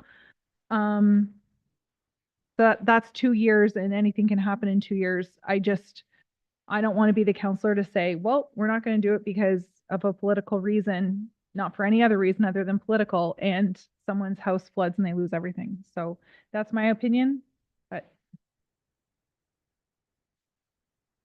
And I'm just, I also think it's important to note that no amount of drainage infrastructure we would have had could have prevented the storm from 2023. No amount, millions and millions of dollars would have not have prevented that amount of water. So, and there may be times where council does have to drive a report and council does have to force a drainage improvement on residents. I also don't think that residents understand drainage at all. Like, we barely understand it. And so that means our residents don't understand it. So I think one of the first things we need to start doing is having drainage open houses, perhaps at the Hare Arena, where we invite people in a catchment area and say, this is what drainage is. Because after the flood, I spent a lot of time talking to residents, mostly in Ward 3, and they said, we need drainage improvements. We need drainage improvements. And I said, yes. Here's the petition. Lindsay gave them to me. I brought them to them and they didn't want to do it. And we will be, particularly myself, will be the first one that gets blamed if we flood again. I'm very much aware of that. I just, I think we need to educate people more about drainage. That's our biggest hurdle right now. Councilor Mady? Much, and through you, Madam Mayor, thank you for letting me speak again on this. I couldn't agree more on the fact that not everybody is educated on the Drainage Act. It's very complicated. It's a very old act, and the decision isn't like it's not a political one. Anybody on that watershed can bring it forward at any time, so we don't have to worry about being the council that says no. Anybody that's on that watershed can bring it forward if they deem it needed. So if there's anybody out there that's worried about flooding that could see this as a benefit, they can bring it forward to us, and they could start the process. And they could work through our drainage department. They don't need us to push this. So it's not a political move. This is very much a move that I believe should be driven by residents. As somebody that lives on a municipal drain, we that live there very much want to be the ones that initiate the progress and anything that happens to our drain, we take ownership of it. I'm sure as a drainage superintendent would know that when you deal with that and you see these communities, they all take ownership of their drain. So those 500 and something people on that Richmond drain will definitely take ownership of it. And if they felt that I needed improvement, they would come to our drainage superintendent.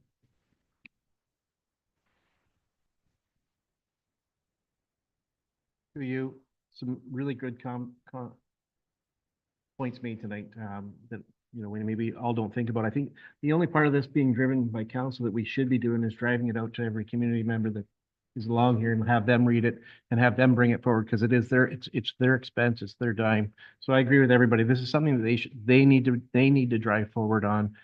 We've brought the information to them. and we can continue to do that, make it available to them. So I fully support that. And looking at this map, it almost looks like a cat or chasing its tail, because I was surprised to see where I thought the water was going isn't at all where it's going. So, I mean, what we think we know, we don't know. And this is pretty interesting. I'm sure I would encourage all the residents to have a look at this report when they can. And I think, again, I'll receive it tonight, but I think a resident needs to bring this forward. Thank you. Counselor Meady has a motion. Through the mayor, just to piggyback on what our deputy mayor said, absolutely, this is, like I said, it should be driven by the residents, but, and get it out there that these are options, but we also have to be very clear that with the size of price tag that would be attached to these, because I've been 6 or 7 years now in Ward 2 and 3 where we see this, and I know the other councillors in these wards see this. Our one resident initiates an engineer's report and the work, and then all of them that are affected by that drain are getting tens of thousands of dollars of bills turning up. And if you own farmland, which many in along this drain do, their bill is substantially huge because the amount of frontage or property. So I think that if we're going to push this out there, that hey, you can ask for this engineer report and get this work done to in case you're affected by another 100-year flood, then we also have to put out there that you're going to be dinged with a huge bill, as will all of your neighbors that are affected by this drain, that feed into this drain. Counselor Meady, you have a motion? And through you, Madam Mayor. Excellent. Thank you very much, Councillor Verbeek. And to go with that, the motion would be that we accept this report and that we have a drainage open house set up sometime in the near future so that we can go over this with our residents and make sure that they all understand exactly what they're looking at, and try to educate them as much as possible before anything happens. Yeah, and that is seconded by Counselor Verbeek to have a drainage open house where we explain to residents what the Drainage Act is and how they can petition to get a drain done if they so desire. And I would hope that that could be potentially maybe in the southern, or even McGregor, somewhere that has drainage. Okay, all in favor? Oh, sorry. Yeah. Director Malandrucolo, Counselor Hammond has asked for a recorded vote. Counselor Hammond, how do you vote? Counselor Hammond is opposed. Counselor Meady, how do you vote? Counselor Meady supports. Mayor Bondi, how do you vote? Support. Mayor Bondi supports. Deputy Mayor Shepley, how do you vote? Deputy Mayor Shepley supports. Counselor Verbeek, how do you vote? Support. Counselor Verbeek supports. Counselor Allard, how do you vote? Counselor Allard supports. And Counselor McGuire Blaze, how do you vote? Support. And Counselor Guerin, how do you vote? Support. Counselor Guerin supports. So by a vote of 7-1, the motion is passed.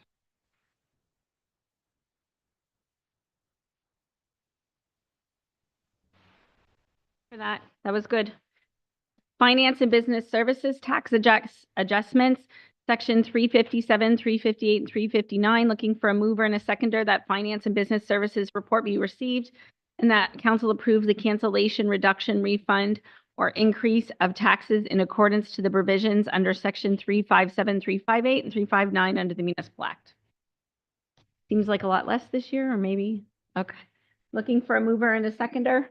Moved by Deputy Mayor, supported by Councilor McGuire Blaze. All in favor? Oh, any questions? Sorry, any questions? All in favor? That is carried unanimously. Development Services Climate Change Adaptation Plan, and we'll go to Director Chadwick for this. Thank you, Madam Mayor, and good evening, Council. As you are aware, Council adopted a climate change adaptation plan called Climate Ready in February of 2021. This document is a strategy that lists various action items to be completed over a 5-year time span, specifically designed for the town of Essex on how we can better prepare ourselves and adapt to the impacts of a changing climate through policy changes, process improvements, infrastructure developments, and communications. What better day than Earth Day to introduce our 4th annual report of the town's climate change adaptation plan. This 4th annual report highlights the progress made between March 2024 to March 2025 on the numerous action items, including identifying opportunities and sites to create and protect natural assets, establishing low impact development or LID practices, strengthening the town's infrastructure resilience, integrating climate change considerations into municipal policy making and procedures, and so much more. This 4th annual report that you see before you has been uploaded to our website alongside the original Climate Ready or CCAP itself, as well as the 1st, 2nd, and 3rd annual reports. Thank you, Mayor Bondi and Council. If you have any questions, let us know. Questions from members of council this evening? And this will be added to our website with the other ones. Thank you. At this time, looking for a mover and a seconder that the report be received and posted to our website. Moved by Councilor McGuire Blaze and Councilor Verbeek. All in favor? And that's carried. I look up to try to give them an opportunity. Moving on to community services, special events notice, Essex Center Street Fest, that the community services report be received and that council approve a temporary noise exemption in accordance with our noise bylaw from 9 a.m. to 5:30 p.m. on Saturday, June 21st. The same thing on Saturday, October 11th for markets, and Saturday, August 16th for an evening market. And that council approve closing Talbot Street North between Victoria Street and Laird Avenue between 9 and 5:30 on Saturday, the June 21st, October 11th, and August 16th. Needing a mover and a seconder. Moved by Councilor Allard, supported by Councilor McGuire Blaze. Any questions? All in favor? That's carried unanimously. National Day of Mourning, April 28th. Needing a mover and a seconder that the community services report be received and that we declare the National Day of Mourning. Moved by Councilor Verbeek, supported by Councilor Mady. Any questions? Seeing none, all in favor? And that's carried. Moving on to legal and legislative services, fence replacement at Erie Cemetery. This is the one right in the hamlet of Colchester. Needing a mover and a seconder that legal and legislative services be received and that council approve the additional funding of $4,383.82 above the approved capital budget of $39,983.54 for the replacement of the fence at Erie Cemetery to be funded from Asset Management Reserve. Moved by Councilor Allard, supported by Deputy Mayor Shepley.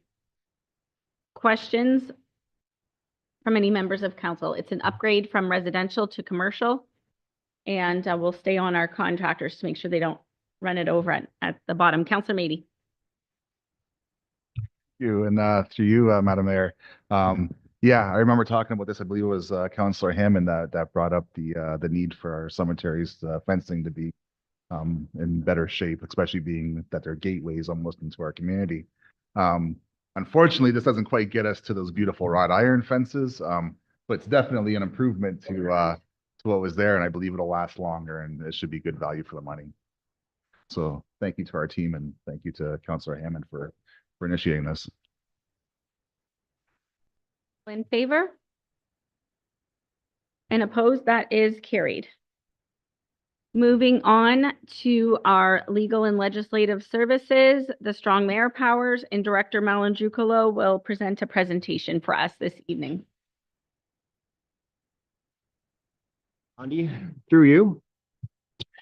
Last week, we came to council for a special meeting to start explaining some of the Strong Mayor Powers that may come to our municipality on May 1st.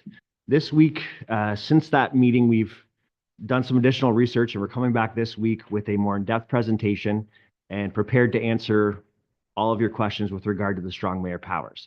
So this presentation is not going to discuss the merits of the Strong Mayor Powers.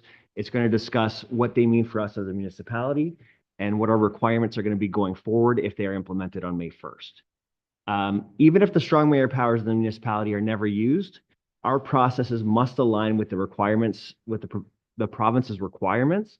So we have to start doing things as a municipality to prepare for them. So next slide, please. So the strong mayor powers were first introduced back in 2022 through the implementation of two different bills, Bill 3 and Bill 39. Those bills introduced the powers that I'm going to explain to you today. Those powers are passed on to municipalities by regulation. So if we go to the next slide, Regulation 53022 is the regulation that passes the powers on to the municipalities. Currently, those powers are passed on to 47 municipalities in Ontario. If the proposed amendments take effect on May 1st, those powers will be passed on to an additional 169 municipalities. So about 236 municipalities altogether. The town of Essex is included in that additional list. Next slide, please.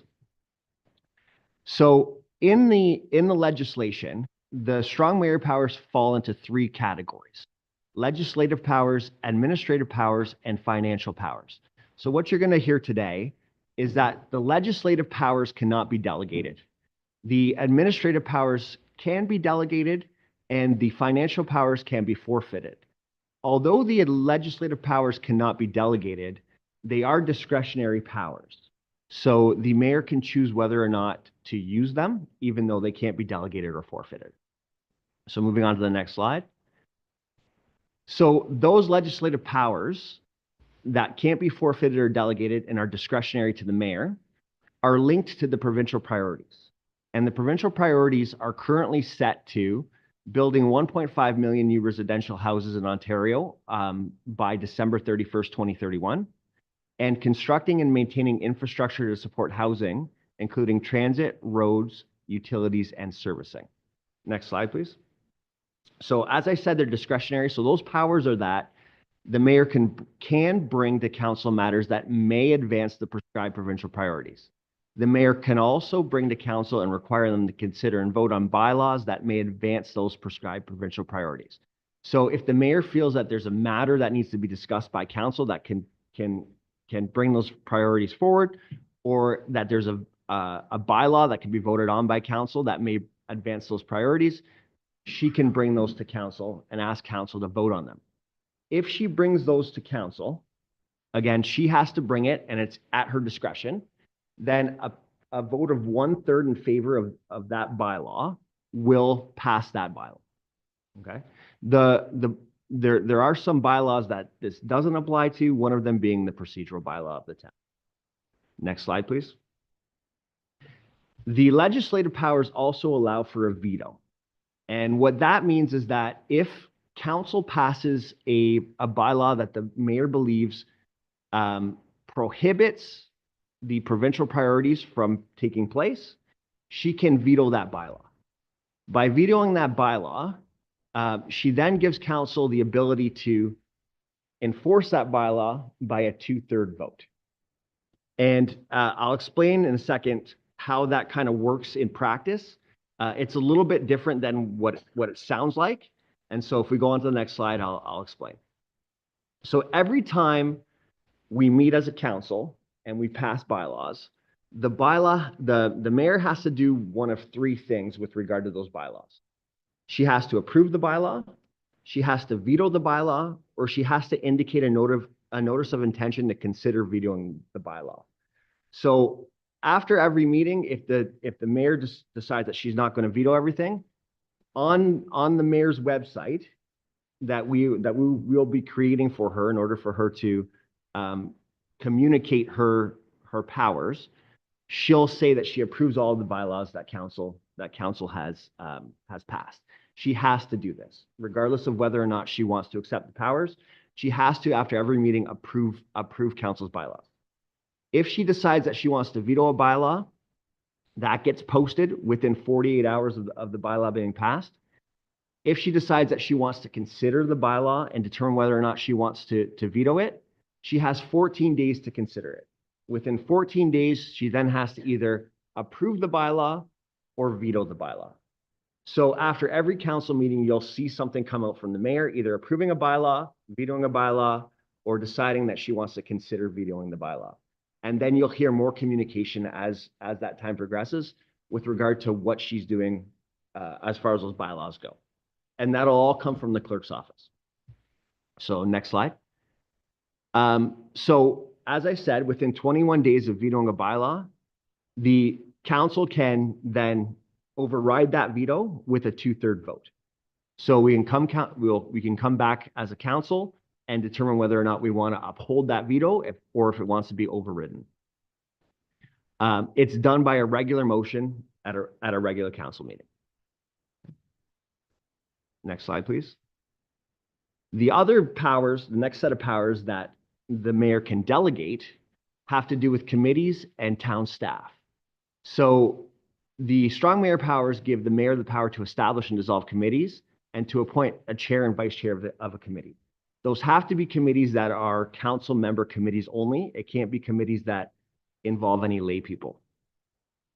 Next slide, please. The other power that goes along with administrative powers is the power to appoint a CAO. Along with that, the mayor can decide how the organizational structure of the town is set up. Next slide, please. And then finally, the mayor can hire or dismiss employees except the statutory officers listed on this slide. So these powers are all allowed to be delegated to other bodies. So some are to council, some are to administration, and they are delegated through the mayor making that known through a communication on her website. So we'll talk later today. The mayor did give me some instructions with regard to these powers. So we'll talk later today with regard to how she's going to deal with these powers at the moment. So next slide, please. The third set of powers are financial powers, and those are all related to budgets. So under the strong mayor powers, the mayor can bring a budget by February 1st. If a mayor doesn't bring a budget by February 1st, she's effectively forfeiting her power to bring the budget. We've seen in practice that the mayor can direct town administration through a written notice earlier in the prior year, like sometime in October or November, directing town administration to prepare the budget for her, and that would also effectively forfeit her powers. Next slide. If she does decide to bring a budget, there's a process to approving the budget. It has to be done within certain time periods that council has the ability to shorten. If council doesn't pass resolutions amending the budget, then the mayor's proposed budget is adopted. If council amends a budget proposed by the mayor can veto the amendments, and that veto acts like any other veto and can be overridden on a 2/3 vote. Next slide, please. So all of these powers need to be exercised in writing, like I said. They're exercised by being displayed on the mayor's website, and then along with that, the clerk also has to inform council of all the decisions. So our office will be sharing those decisions with council anytime that the mayor makes a decision. Next slide, please. So should it come into force on May 1st, as I explained earlier, we can't simply opt out. Council has no right to opt out of these powers. We have to treat them the way that was just described, and the mayor has discretion to use them or to not use them.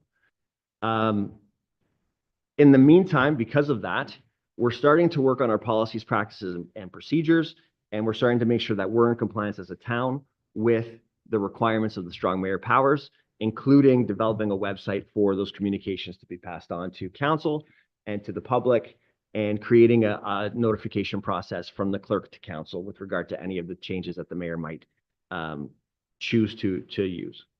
Next slide. So as I said, on April 15th, I met with the mayor and asked the mayor to give me her instructions with regard to how she wants to deal with the strong mayor powers. So she's notified me that if these powers come into force on May 1st, 2025, she's going to make the following delegations. She's going to delegate the power to establish prescribed committees and assign their functions to council. She's going to delegate the power to appoint chairs and vice chairs of prescribed committees to council, and that's already further delegated to the committees. She's going to delegate the power to appoint the CAO to council. The power to hire and dismiss division heads will be delegated to the CAO, and the responsibility for the town's organizational structure will be delegated to the CAO. And all of these decisions on May 1st will be posted to the mayor's website if those regulation changes come into force. So next slide, please. So again, we're going to be working on updating the policies and procedures and bylaws, creating the website.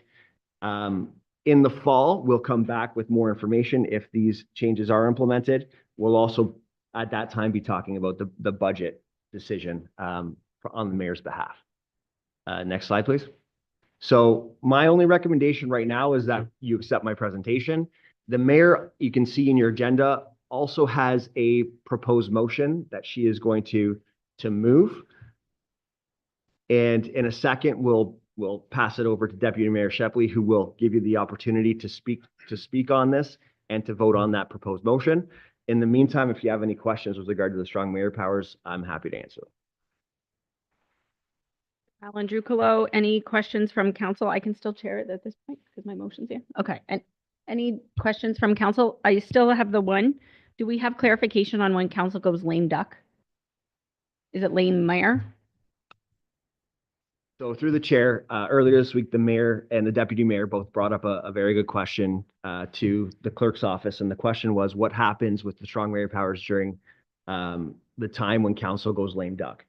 So we've proposed that question to the Regional Clerks Association, and we'll be meeting in the coming weeks to discuss that and come up with an answer for you. I don't know that the provincial government's put their mind to that yet.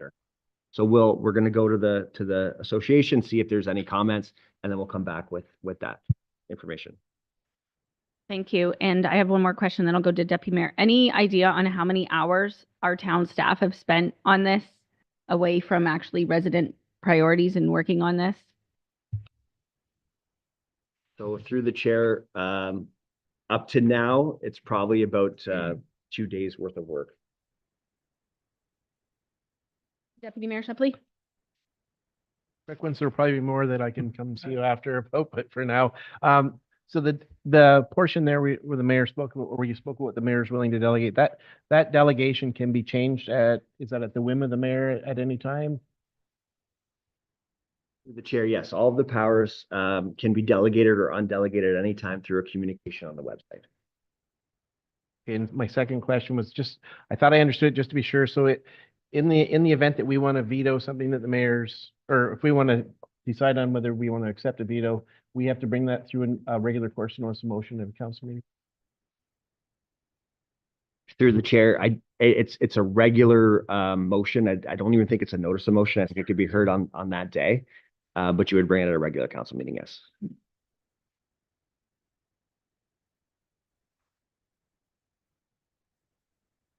To you, Chair. Just two questions. Again, two questions now, 1,000 more to come. First, our voting. Right now we vote as 8. The number 1/3, 2/3 changes depending on if the mayor votes every time or not. Are we changing the way that we vote, or are we still going to go with 8? So through the chair, that is a question that has been brought up and has been confirmed that the mayor is included in both of the 1/3 and the 2/3 votes. So the mayor is included in both of those votes. Well, thank you. And then the second question would be the website. So we have to give public notice. Are we using the website to be more transparent, or just easier, or a little bit both? Through the chair, the notification has to be in writing. The legislation doesn't specify how we make that writing communication. But the easiest way is to do it through a website. And we've seen pretty much every one of those, well, not pretty much every one of those municipalities have a website and are doing it that way. Any other comments on this? Deputy Mayor, I'll ask you to take the floor. Madam Mayor, item 10.13.1. I have before me the following proposed resolution moved by Mayor Bondi, Whereas on April 9th, 2025, the Government of Ontario, hereafter the province, led by the Premier Doug Ford, announced a proposal to expand strong mayor powers. As provided for by Part B1 of the Provincial Act 2001, to the heads of council in 169 additional municipalities, including the town of Essex, effective May 1st, 2025. And whereas strong mayor powers erode democratic process and have fundamentally altered the historic model of local governance, which has existed for almost 2 centuries by providing the head of council with the authority to give direction and make certain decisions without the usual consensus from a majority of members of council, and creating power imbalance by providing the head of council with special powers that other members do not generally have. And whereas the province is undermining the local governance model and municipal independence by attempting to advance its priorities through municipalities and downloading its responsibilities to the same. Now, there be it resolved that the council and the corporation of the town of Essex formally opposes the expansion of strong mayor powers as announced on April 9th, 2025. Council requests that the proposed amendments to OREG 530/2022 or 22 to expand strong mayor powers and duties to additional municipalities not include the town of Essex, and council directs the clerk to forward a copy of this resolution to Doug Ford, Premier of the Ontario, Rob Flack, Minister of Municipal Affairs and Housing, all 4 local MPPs, AMCO and AMO, sorry. Do I have a seconder for this motion? Seconded by Councillor Hammond. Any questions? Mayor Bunny, would you like to speak to this? Chair. I've been very outspoken about the strong mayor powers since I first heard about it. Within 15 minutes, I was talking to the media. And I think the thing that saddens me the most is with talking to fellow colleagues is they are afraid of the provincial government for speaking out against this. And that's what really upsets me, because mayors are scared that if they are outspoken against this, that they will be penalized and their municipalities will be penalized. And I think that's the biggest shame. And that's what nobody is talking about, because when you talk to mayors, they're like, we don't want it. We see all the cons, but we don't want to, be outspoken about it because, the provincial government is going to be mad at us. And I think that is, that's a real degradation of democracy that is happening. And I think I'm going to leave it at that. But that's what's really upsetting, is that it's almost like if you speak out against something that the provincial government is doing, you are penalized for it, and your residents are penalized for it. And that should not be. Thank you. Comments or questions? Councillor Verbeek. I just want to thank the mayor for taking a stand on this. And I will say that I heard from many other elected officials in many other municipalities at AMO and other conferences that the fear of retaliation from pushing back against this current provincial government is real. There is retaliation if your municipality pushes back. Questions or comments? Councillor Hammond.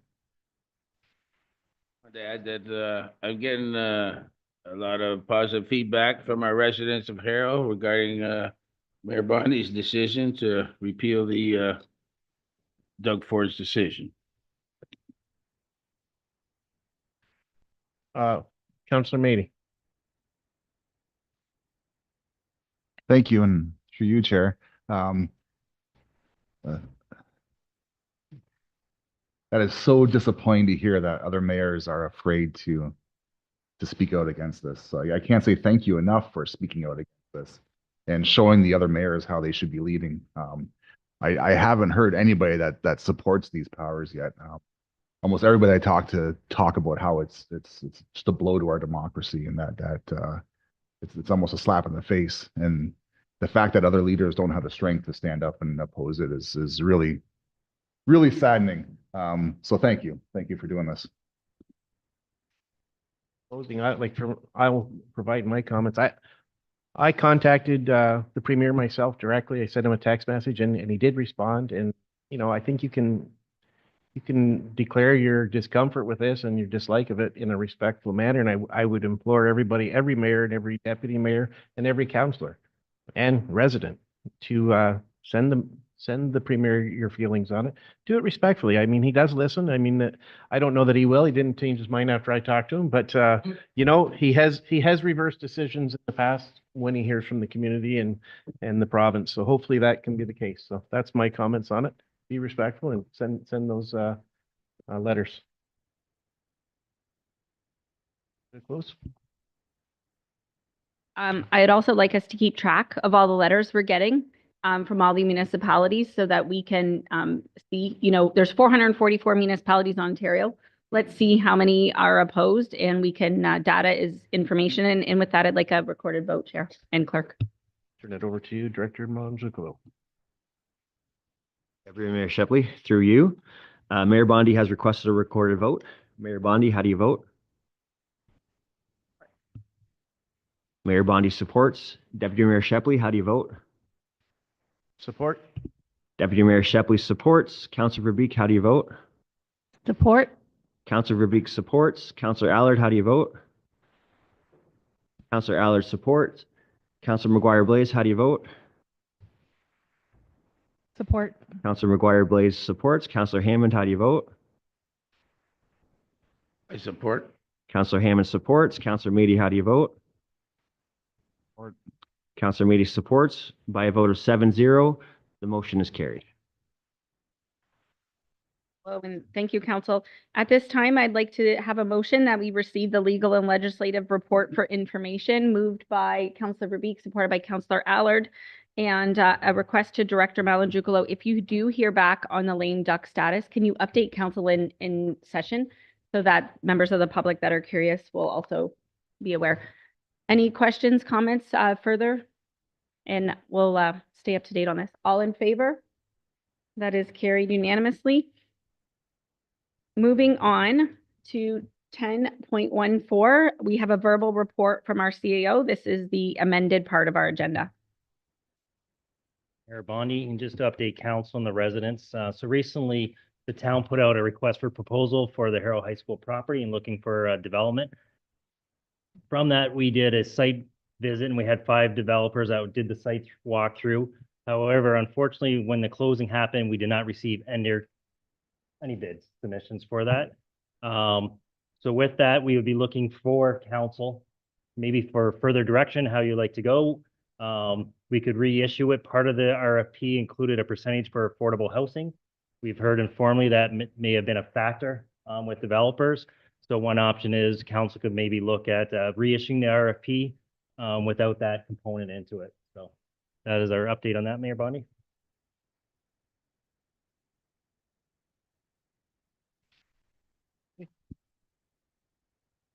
Mayor, at this point, I'd like to put forward a motion that council direct administration to issue the proposal as it was, but without the affordability component as soon as possible. Second. Seconded by Councillor McGuire Blaze. Any questions? Seeing none, all in favor? And that carries. You, County Council update this evening, Deputy Mayor? Oh, sorry. Whoops. Oh, sorry. You were so quiet back there. Report from our youth member, Lauren Smith. Tell us about your day. You were there.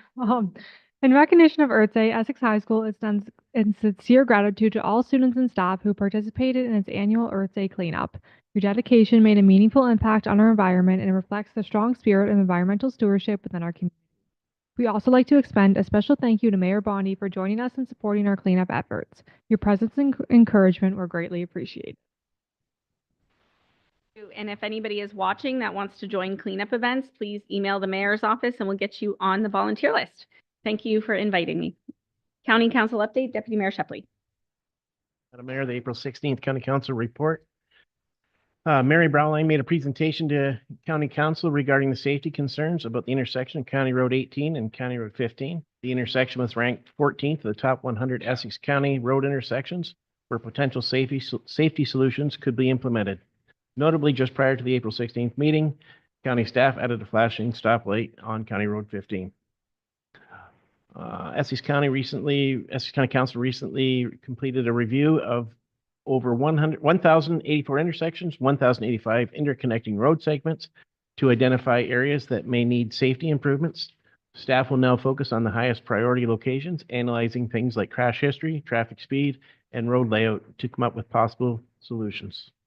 The goal is to build a multi-year road safety program with clear budgets and timelines, which will be updated annually. For 2025, County Council has set aside $400,000 for road safety work, including $100,000 to start design work for County Road 20 and 23 intersection. There was a speed reduction in County Road 20 in Amherstburg. County Council approved reducing the speed limit on County Road 20 from 70 kilometers to 50 between Low Side Road and 50 meters south of Dalhousie Street in Amherstburg.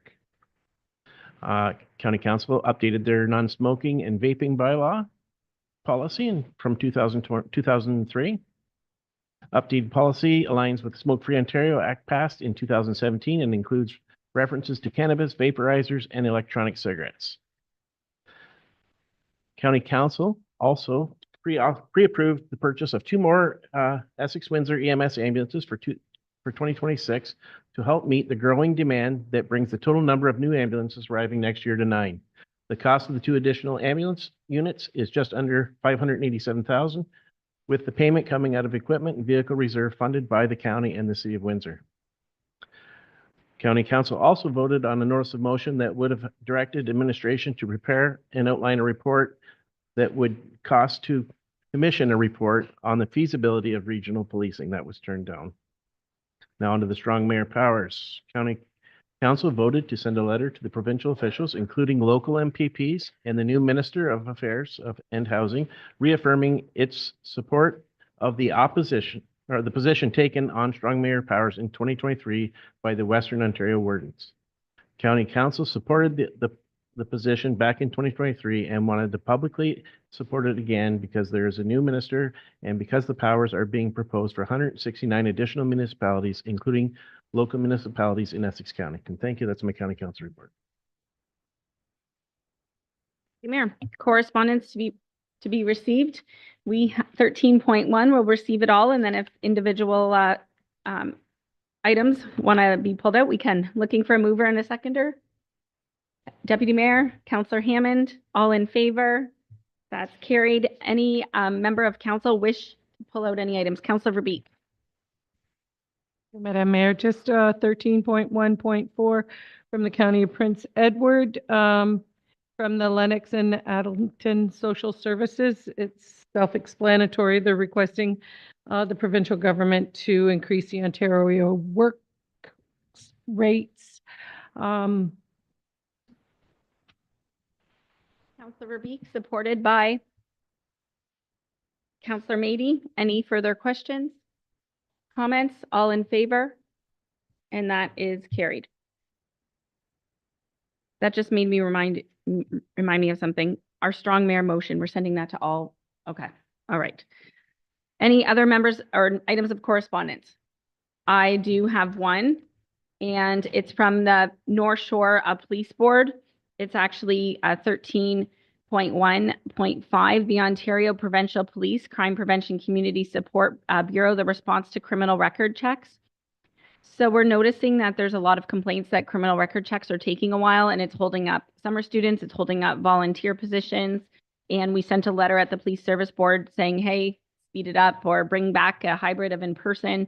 And they basically wrote back saying no. So I'm not sure if other members of council are hearing that, but I'd love to see us support a letter to the Ontario Provincial Police, the Crime Prevention Community Support, saying that we see similar issues. So if there's a member of council willing, Councillor Verbeek, supported by Deputy Mayor Shepley, any further questions? All in, oh yeah, Councillor Verbeek.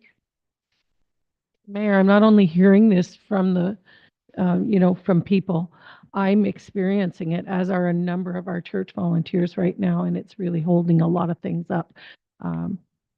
So yeah, thanks for noticing that. Thank you. Councillor Hammond. Yeah, I'd too like to mention that I had an issue with doing the same thing too. Before you went there and in person, and it seems like a week later you got your clearance. Last time online, yeah, they took my money, never got my clearance, and then they just sent me, oh, you timed out. Okay, great. Never got a clearance. It makes people, it's challenging to become a volunteer and it's challenging to provide employment. And these are two hurdles that we cannot have. All in favor? And that is carried. Moving on, is there any other items of correspondence that anybody wants to pull out? Okay, moving on, correspondence to be considered to receive it and support it. Director Malin-Duclos. Bondi, through you.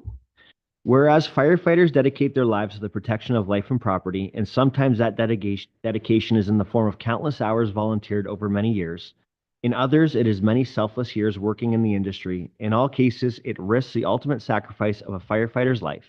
And whereas International Firefighters Day is a time where the community can recognize and honor the sacrifices that firefighters make to ensure that their communities and environment are as safe as possible, it is also a day in which current and past firefighters can be thanked for their contributions.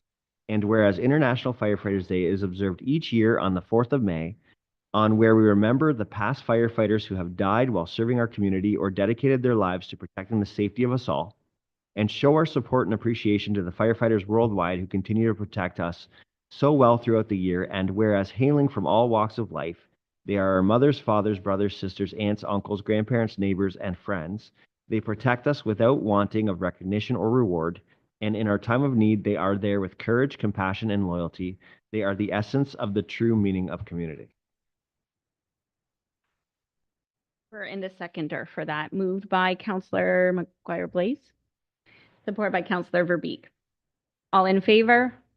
That's carried. Now, therefore, I, Sherry Bondi, Mayor of the Town of Essex, on behalf of Town Council and the community at large, now call upon all the citizens of the Town of Essex and upon all patriotic, civic, and educational organizations to observe the day of May 4th in recognition of the patriotic service and dedication efforts of our fire and emergency services personnel. Right, moving on, Director Malin-Duclos. Mayor Bondi, through you. Whereas Fibromyalgia Awareness Day aims to raise awareness and end the stigma and discrimination that accompany this chronic illness. Whereas Fibromyalgia Association Canada is the only national organization in Canada that supports only fibromyalgia.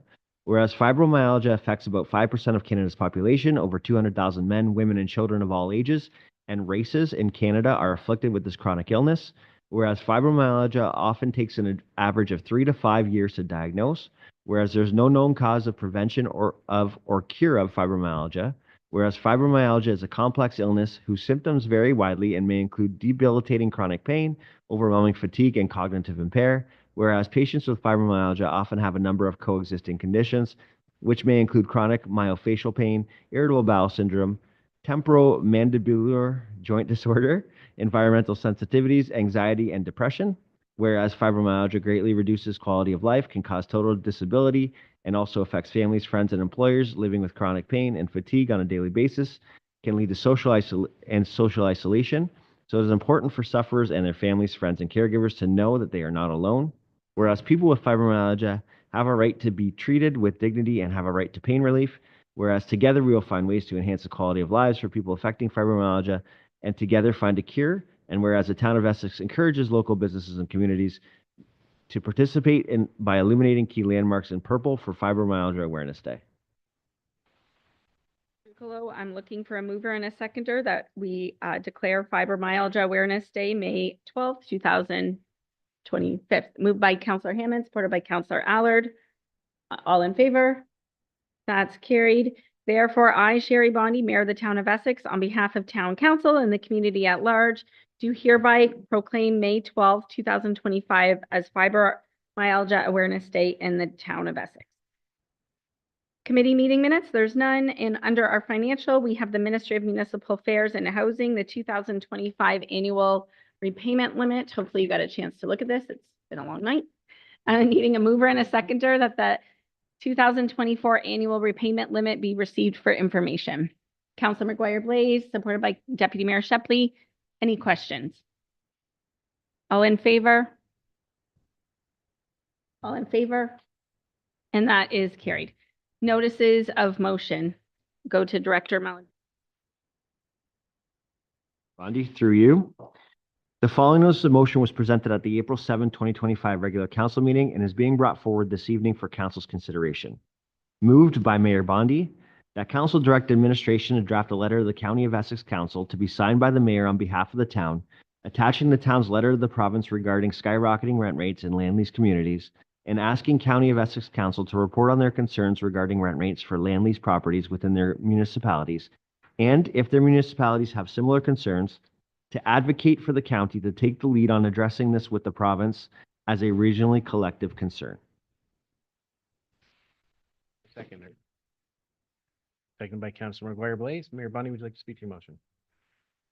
Just real quickly, looking to elevate this issue that could be beyond the town of Essex, which we think is beyond the town of Essex, to the county. Also, if you're living in the impacted areas, please watch for open houses. We have an open house planned at Hidden Creek, and we also have an open house planned, not at Hidden Creek, but for Hidden Creek residents, and an open house planned with the ward reps in both areas with Viscount Estates as well. Council have any questions or would like any comments? Seeing none, I'll call the question. All in favor? And that carries.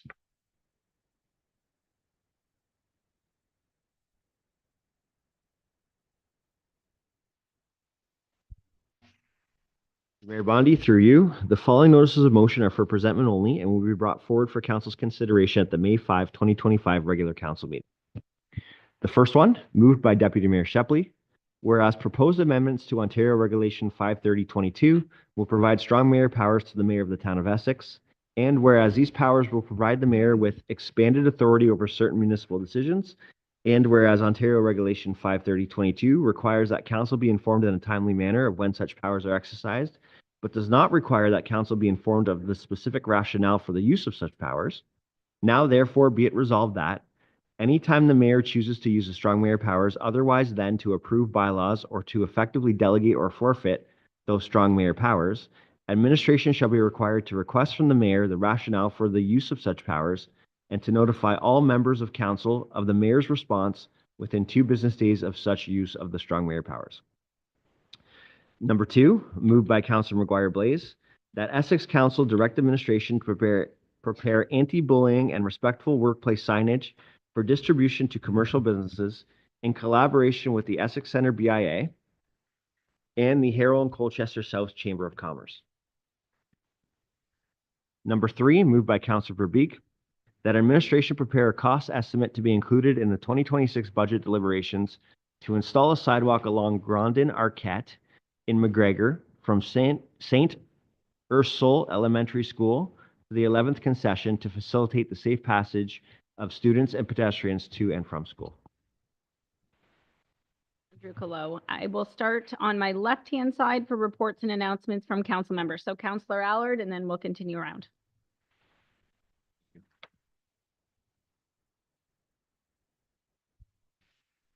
A shout out, thanks to all the staff that were involved with assisting at the various schools today to plant the trees in honor of Earth Day. Thanks again to all the help. Nothing to report tonight.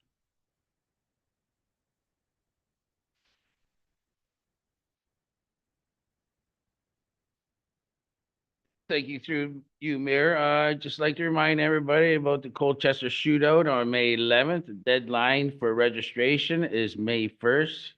100% payout. If you're a fisherman looking to win some big money, this is your chance.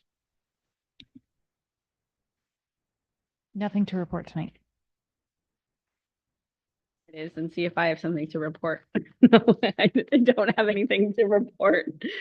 Bylaws requiring a third and final reading. Bylaw 2436 being a bylaw to confirm the proceedings of the April 7th, 2025 regular meeting of council to be read a third and finally passed April 22nd. Moved by Deputy Mayor Shepley, supported by Councilor Allard. Any questions? Seeing none, all in favor, and that's carried. Bylaws requiring a first, second, third, and final reading. Bylaw 2437 being a bylaw to amend Bylaw 2129 to adopt a policy for the procurement and disposal of goods and services to be read a first, second, third time, finally passed today. Moved by Counselor McGuire Blaze, supported by Deputy Mayor Shepley. All in favor? That's carried. Bylaw 2435, being a bylaw to establish tax rates and additional charges for the municipal, county, and education purposes for the year 2025. Be read a first, second, third time, finally passed on April 22nd. Moved by Counselor Mady, supported by Deputy Mayor Shepley. All in favor? That's carried. Bylaw 2438, being a bylaw to confirm the proceedings of the April 22nd, 2025 regular meeting of council for the corporation of the town of Essex. That bylaw 2438 be read a first, second time, provisionally adopted on April 22nd. Moved by Counselor McGuire Blaze, supported by Counselor Mady. All in favor? That's carried. At this point, we'd like to call a motion to adjourn at 8:46. Moved by Deputy Mayor Shepley, supported by Counselor McGuire Blaze. All in favor? That's carried.